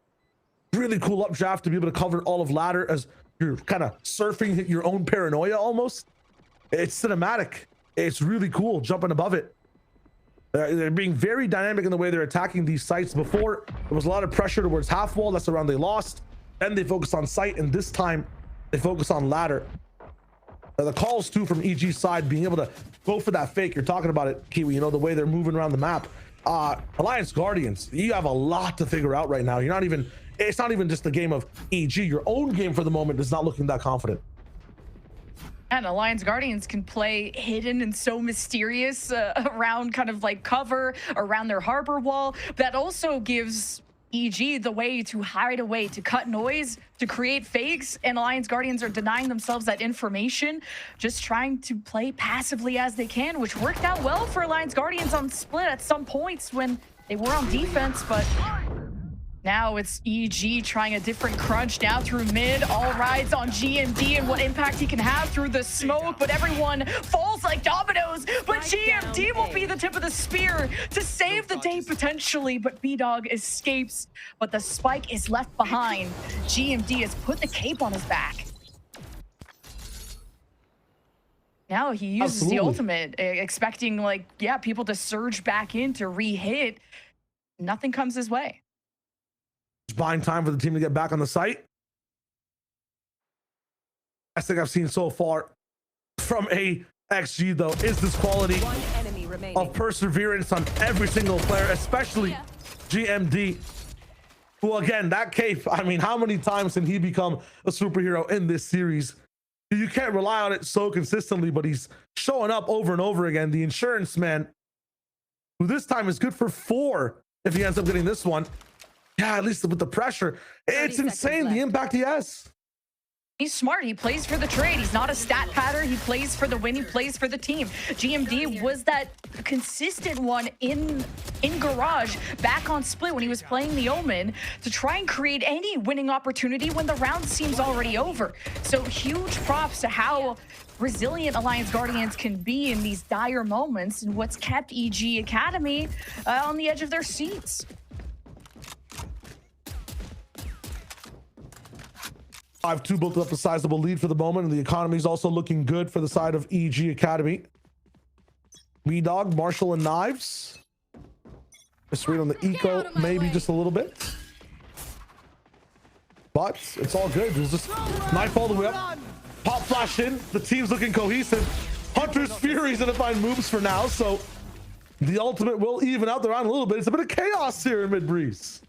Yeah, I thought we were lining up for the Hunter's Fury there, guys. That does not heal you. And Jakey, there's no smoke to teleport into there. So EG Academy, they look like they were running the show. They had knives out, the flashes. It looked like an execution, but they're the ones who got executed. Alliance Guardians just are punishing them on mistakes that just shouldn't be happening.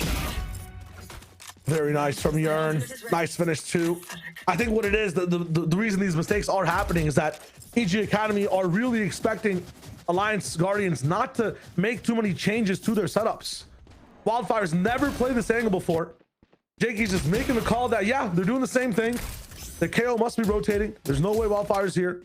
And finally, through some risks, some adjustments, and especially at Hunter's Fury that allows them to bolster more people on this side of the map, they've had a bit of an odd round where things have kind of evened out to their favor. Riker, operator active, biggest difference in this match so far. Let's see how much value he finds from it. Especially if he can hold a position like this, just like he kind of controlled Heaven on Ascent. He almost pulled off an ace just with the op alone, gets spiked down. He can hold an angle solo in a safe position like this. But EG Academy have really been changing up how they approach A. They're not just flooding through main, they're putting pressure in mid because it's getting completely given to them. And I think Alliance Guardians hesitate on that mid control because there's flashes on EG's side, but GMD, hold on. He's just ironclad again. Over and over. I mean, we keep saying it's bad macro to give up this and give up that. If you have a person like GMD on the team who can just receive the pressure and shoot, I guess, yeah, the right play doesn't really matter. Where is Riker looking? I mean, that's got to be a visual bug. I've never seen that angle before. Okay, there he is. You gotta clean that scope, man. He can't see through it. As long as he hits a shot, I don't even care. I mean, like, Riker will even hit people through smoke. He was set up so well by T-Dog when it came to Ascent, how he works off of information. But now it's just, well, maybe he does have to clean that scope. And now that up has been dropped. And EG Academy silence him yet again. They even up the odds. The Viper's Pit is down. So is the Spike. You'll send Jakey to even get ahead of this. He has a paranoia to create a good fight. So how does T-Dog want to cross this threshold? He has the shock bolt. He also still has to get through the Viper's Pit, and that's all coming down. Doesn't matter though. Wildfire is the last one left. There's one win condition down, and it's a clutch from the KO that has to come out to save Alliance Guardians. It's at a slow start, and he couldn't clutch up in the end. A 3K for Recoil, by the way, is really nice. Very nice. For Alliance Guardians, things are not looking too nice in this one. I feel like they're playing Jenga during an earthquake with these setups. Things are looking very shaky. Solo op on the line. You can't hit the shot afterwards. The retake is a bit haphazard. Yearn is getting picked apart from his side as well. It's very, very tough. They're giving themselves the least chances to win this one based on their actual setups in the game. I'm still so confused as to how that shot misses as well. Really cool off angle up top that was denied too. I mean, this is just tough. Gimon again, close range. The only value I've seen so far from this team has been Gimon's talent on this side in the shot. And they made one good adjustment where Wildfire was playing on that B side. They've gone towards that again. More players on this side. But they'll get overwhelmed once more. Riker though activates a nice little shot. B-Dog trades back over. Another whiff. He's just not active and online. Still have to dispatch T-Dog. He's been a problem before, and he had to reload. That was his biggest op in the end. And EG Academy caught a little bit by surprise. They dumped the util as the Harper wall came up, and that was a nice surprise for Alliance Guardians to catch EG. Now Wildfire sets up behind EG Academy. And Jakey's just going to watch his angle. And Recoil is going to play his life. It's 2 versus 2. EG Academy just have to live. It's a final 1v1, but it's an op versus Recoil. And he's caught with bow in hand. You can't bring that to a gunfight.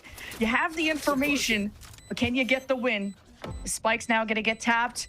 Recoil has the answer, and it's gotten halfway, and he's toying with them. Recoil comes out and ends it once and for all, but what a mind game between these two. Actually, and the risk to take this as well is not going to be a bad decision from EG at all. Look at the bank between these teams. If EG loses, they'll have a bit of a buy to trust with and to come back. The rest of the team on the side of AXG are poor off a win as well. They would still be broken in the next round. Luckily for them, Recoil is just built different. They do get that win, and now they're forced on an Eco Alliance Guardians. First time out going to be coming in for them. Really important for them to get these next 2 rounds. 7-5 operates so differently compared to like a 9-3, and Stingers in tow as well. There might be a chance in this one that Viper's Pit might make every economy weapon be that much more so dangerous. It just depends. You want to use it on the retake. You want to really bunker down one side of the map with the pit and have more numbers on the other. Many options for AG right now, though. I gotta hand it to EG Academy. They are playing so well, and every single one of their players is just online right now. Recoil especially has clutched over and over again. And he's got a Hunter's Fury too. So how does Alliance Guardians want to approach this? Like, where does this early pick come from?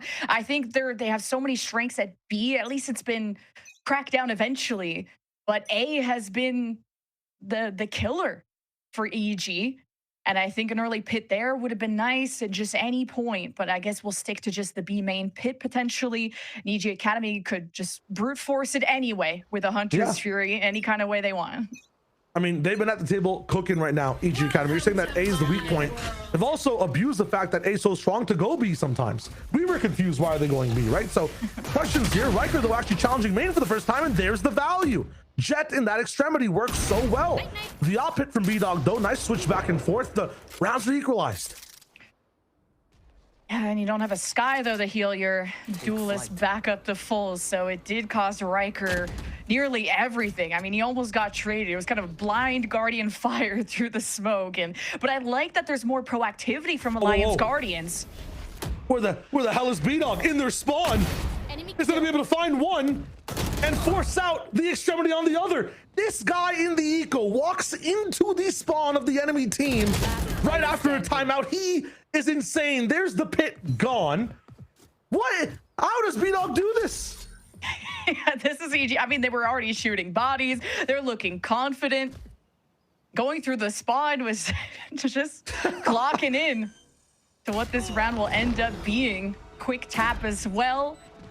And hey, 8-4 is the best case scenario for Alliance Guardians. They look like a proactive start.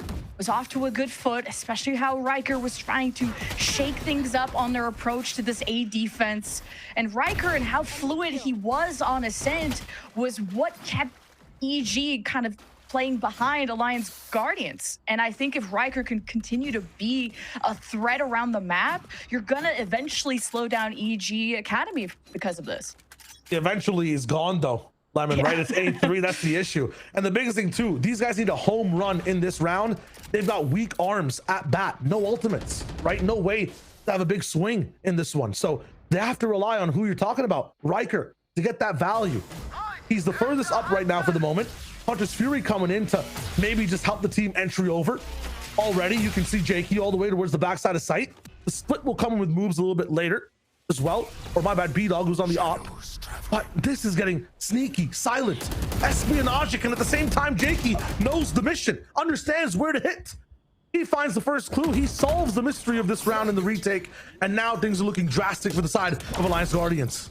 Recoil gave him such good information. The drone on the left, the recon deep, Jakey inserts, and he did so quietly, caught GMD off guard. Planted. Maybe Jakey was looking at his minimap as well, but all matters is getting these kills, which EG Academy, when they're bolstered on the post plant, wait a minute, you're welcome back to the series. We've been waiting to see this guy show up yet again, but is it too little too late?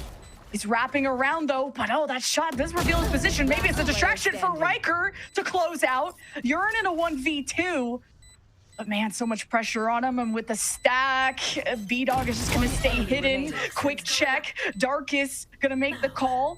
B-Dog waits for his moment, and Yurn pulls off the 4K. How does he do it? But is it too little too late? Just barely enough time at 0.17 seconds. Welcome back into the game. Amazing from Yurn to start it off, to end it over. That spike plant has been the bane of this team's existence. So easy to check, but what a call to make at this angle. To move back over as well. If he didn't make that slight micro adjustment to get back to the spike, he wouldn't have that lock in, and around that matters so much for the team. Now you win the pistol, you have a chance to get the anti-eco. You're only 2 rounds behind. Depending on how it goes, if it's flawless, you've got lots of bank to work with. You're right back in the game. Thing is though, the pistol round, EG Academy have been so good at winning him this entire series so far. So that'll be the biggest challenge for Alliance Guardians. Both teams have been winning all of their attacking pistols, and Yurn just got half of his kills in 1 round. If he starts getting hyped up, you better worry about this young gun, as Alliance Guardians will still try to make sure they slow it down. But the drone has been shot down, and look who's there to investigate. It's Riker. The magnifying glass, but he's been tagged. At least he knows there's a player close. And as the wall comes down, caught out is EG Academy that built the wall. And the firing squad's in position. Alliance Guardians know they just have to protect the spike, and at a distance between all the cover, Alliance Guardians will take this laying down 3 versus 3. Up close though, his recoil is gonna take this 1v1. Wildfire stays steady, but moves in B-Dog. It's coming down to the wire, and they just don't have the health or the time to deal with this. That's tough. The damage definitely there, but well said on the way that, you know, the attack came through. Riker all the way deep in that mode. No help though. The rest of the team with that pressure, with how much Riker kind of distracts everybody else, is able to lock down the round. So much in the way as well in terms of utility. Smokes on top of smokes. The wall goes down. The dark cover is there again, by the way, to be able to lock things on the site. It's tough. I mean, that was, I think, a smoke as well from Jakey to get the team back on the site. It's actually Alliance Guardians that use it to help them keep pushing forward. And this one is still so scrappy back and forth. You want to make this round as flawless as possible. Riker is up on that mode again, ready to shoot. Oh, B-Dog got exposed there, shooting the recon, and any kind of help was on the other side of a Viper wall, and a desperate flash for Darkus with no one to retaliate.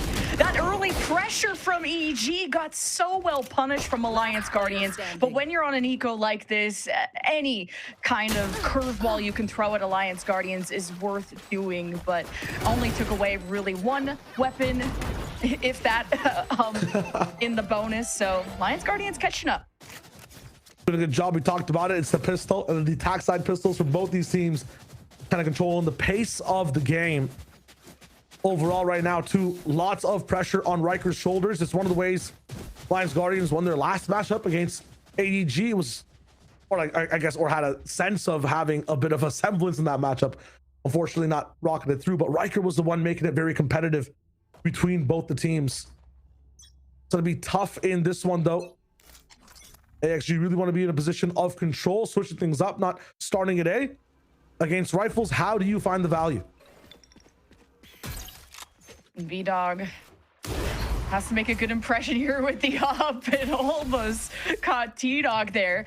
Picks up the orb and also gets the Hunter's Fury out of it. It'll be part of that win condition to crack down on B. Paranoia was already used from Jakey, so less tools of resistance for EG's defense here. Be careful when you send in Riker, even if the tools are low. Look at these angles from the side. EG Academy very close. Deny the dash. It's possible for moves. It's fast. Hunter's Fury's not going to be able to get the tag either.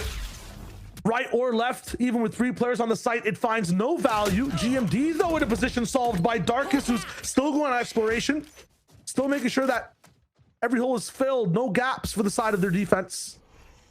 And how was Boobs not found by the Hunter's Fury? I mean, even through the corner, what a flick too. But at least T-Dog makes up for it. And the spike still ends up being planted. I like this forward position from Urine. They may not expect this. Recoil is quiet. And the angle here may matter of who's going to spot who first. As Urine is just going to go under and behind. A sense of security. As Urine at least gets away with the one he was investing for.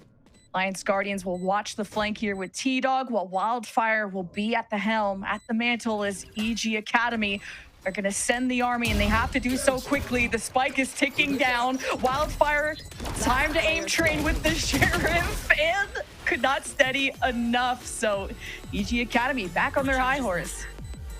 I'm liking the push there at the very end. If that headshot comes in, maybe you can deny just enough time to let the spike tick down. The mission, though, wasn't to win the round. It was a possibility for sure, but to do enough damage. Everybody really over-invested in that round, and they had to get guns online for the side of EG Academy. They've lost, what, 3 players in that one.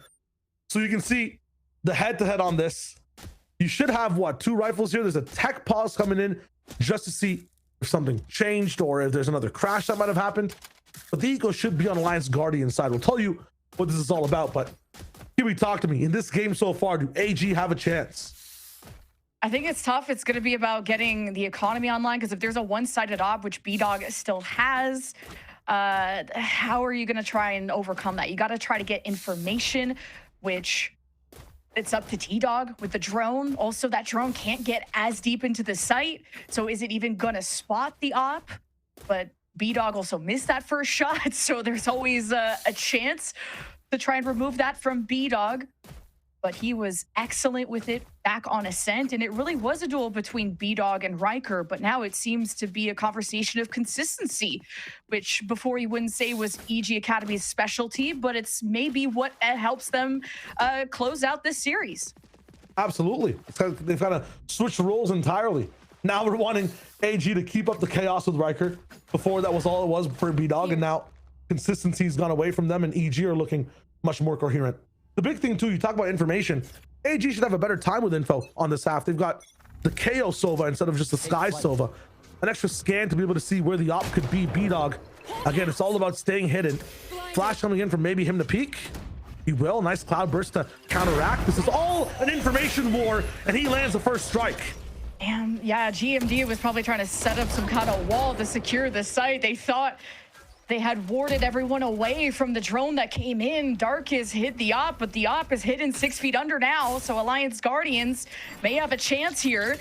Got to be careful where T-Dog goes with this spike, though, and he falls back into main to follow through on Urine's ideas. He's had mid for free.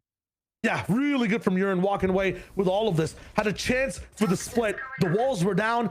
Mid was calling him. He decides to go all the way to B. And what a good decision. Wildfire, though, never left. And that whiff might actually decide the round. Now, this pivot is amazing. The issue is numbers. A 2v4 from B, although so much more doable than A. You have the trickery of backside, the extended angle that Urine's on right now. Against 4 players, you have to go perfect 3 times in a row. Then it kind of evens out on time.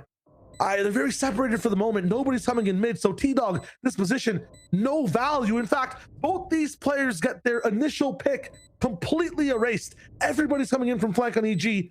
The only cost to this is time.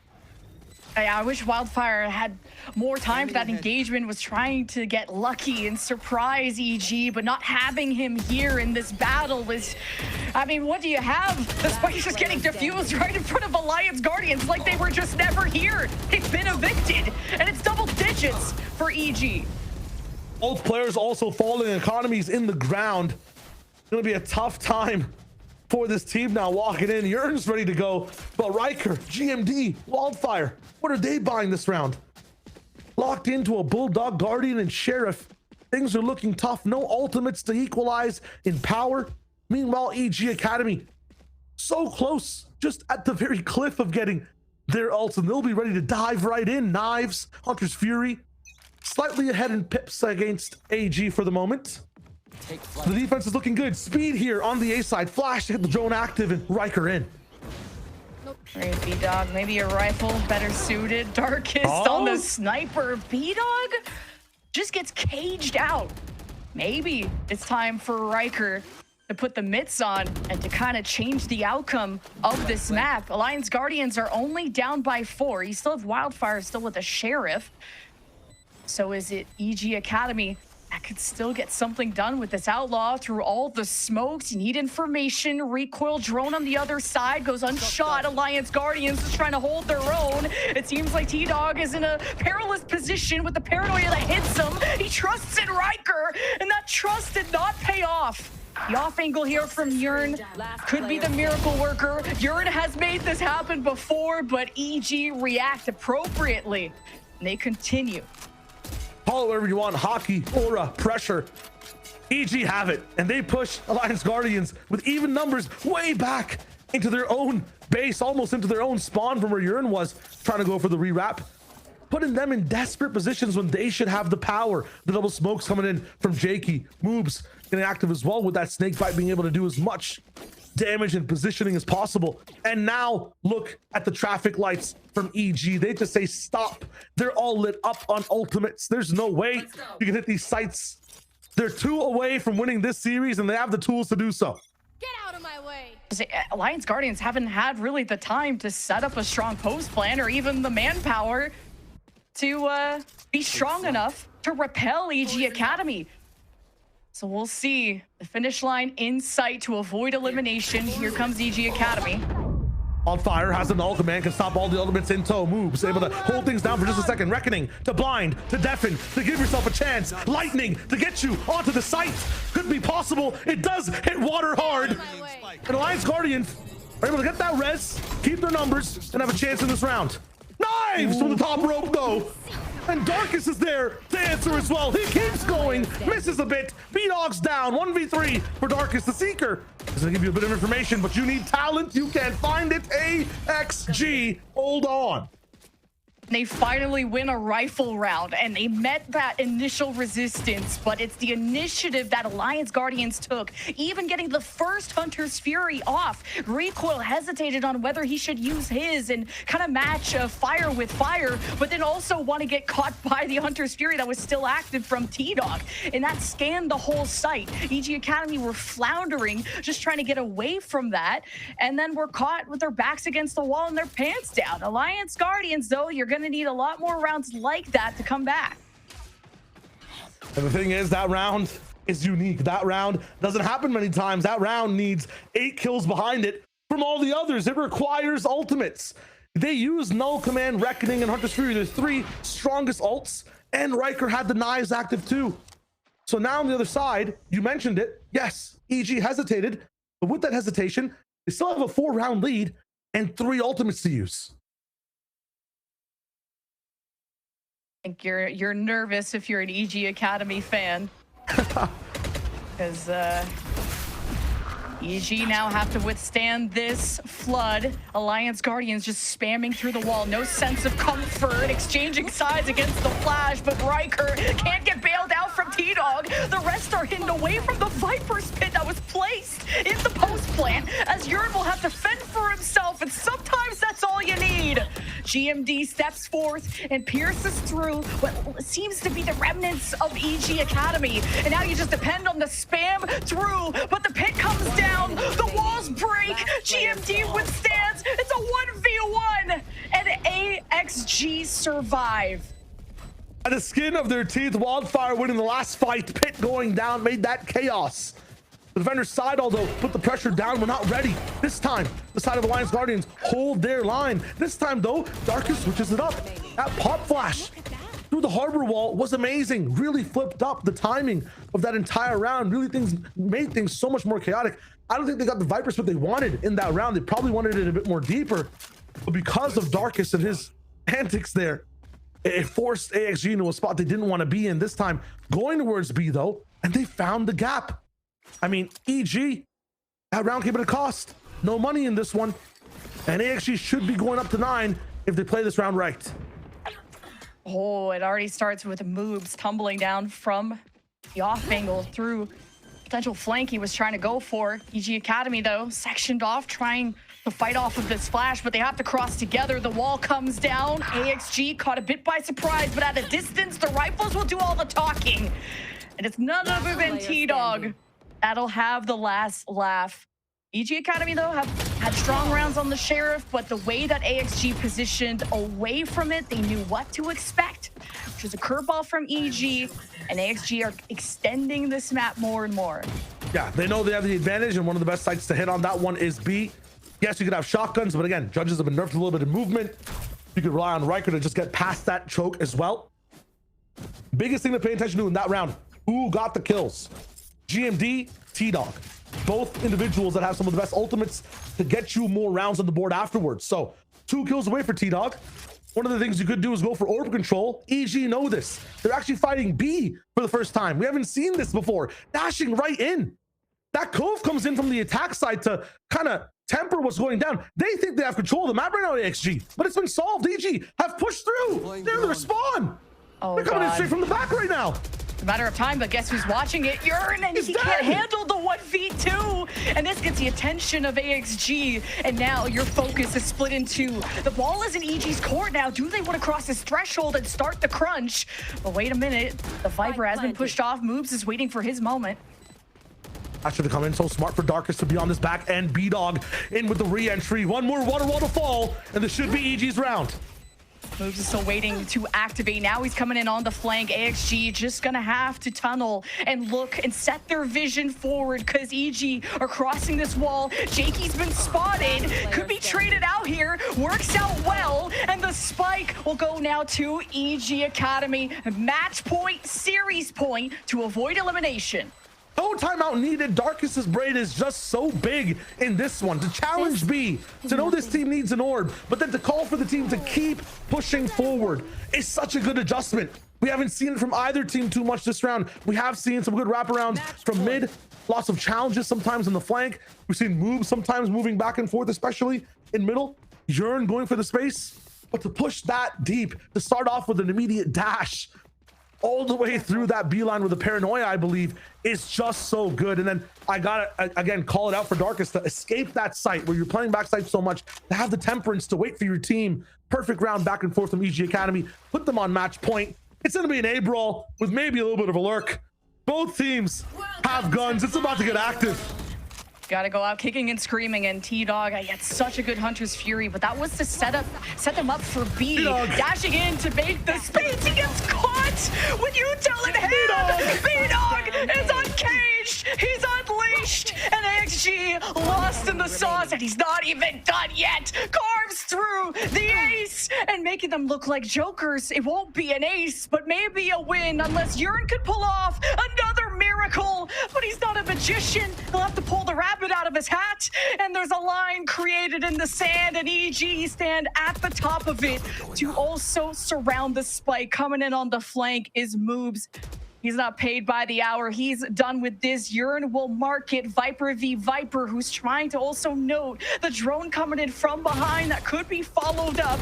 Yearn, oh, the pressure is on this new player. He wins his one. EG got to start showing some respect, though. Some damage being done into Yearn, and he still has to re-clear into this corner, into this stack. That is Defenders EG win. Academy, who take the win and eliminate Alliance Guardians.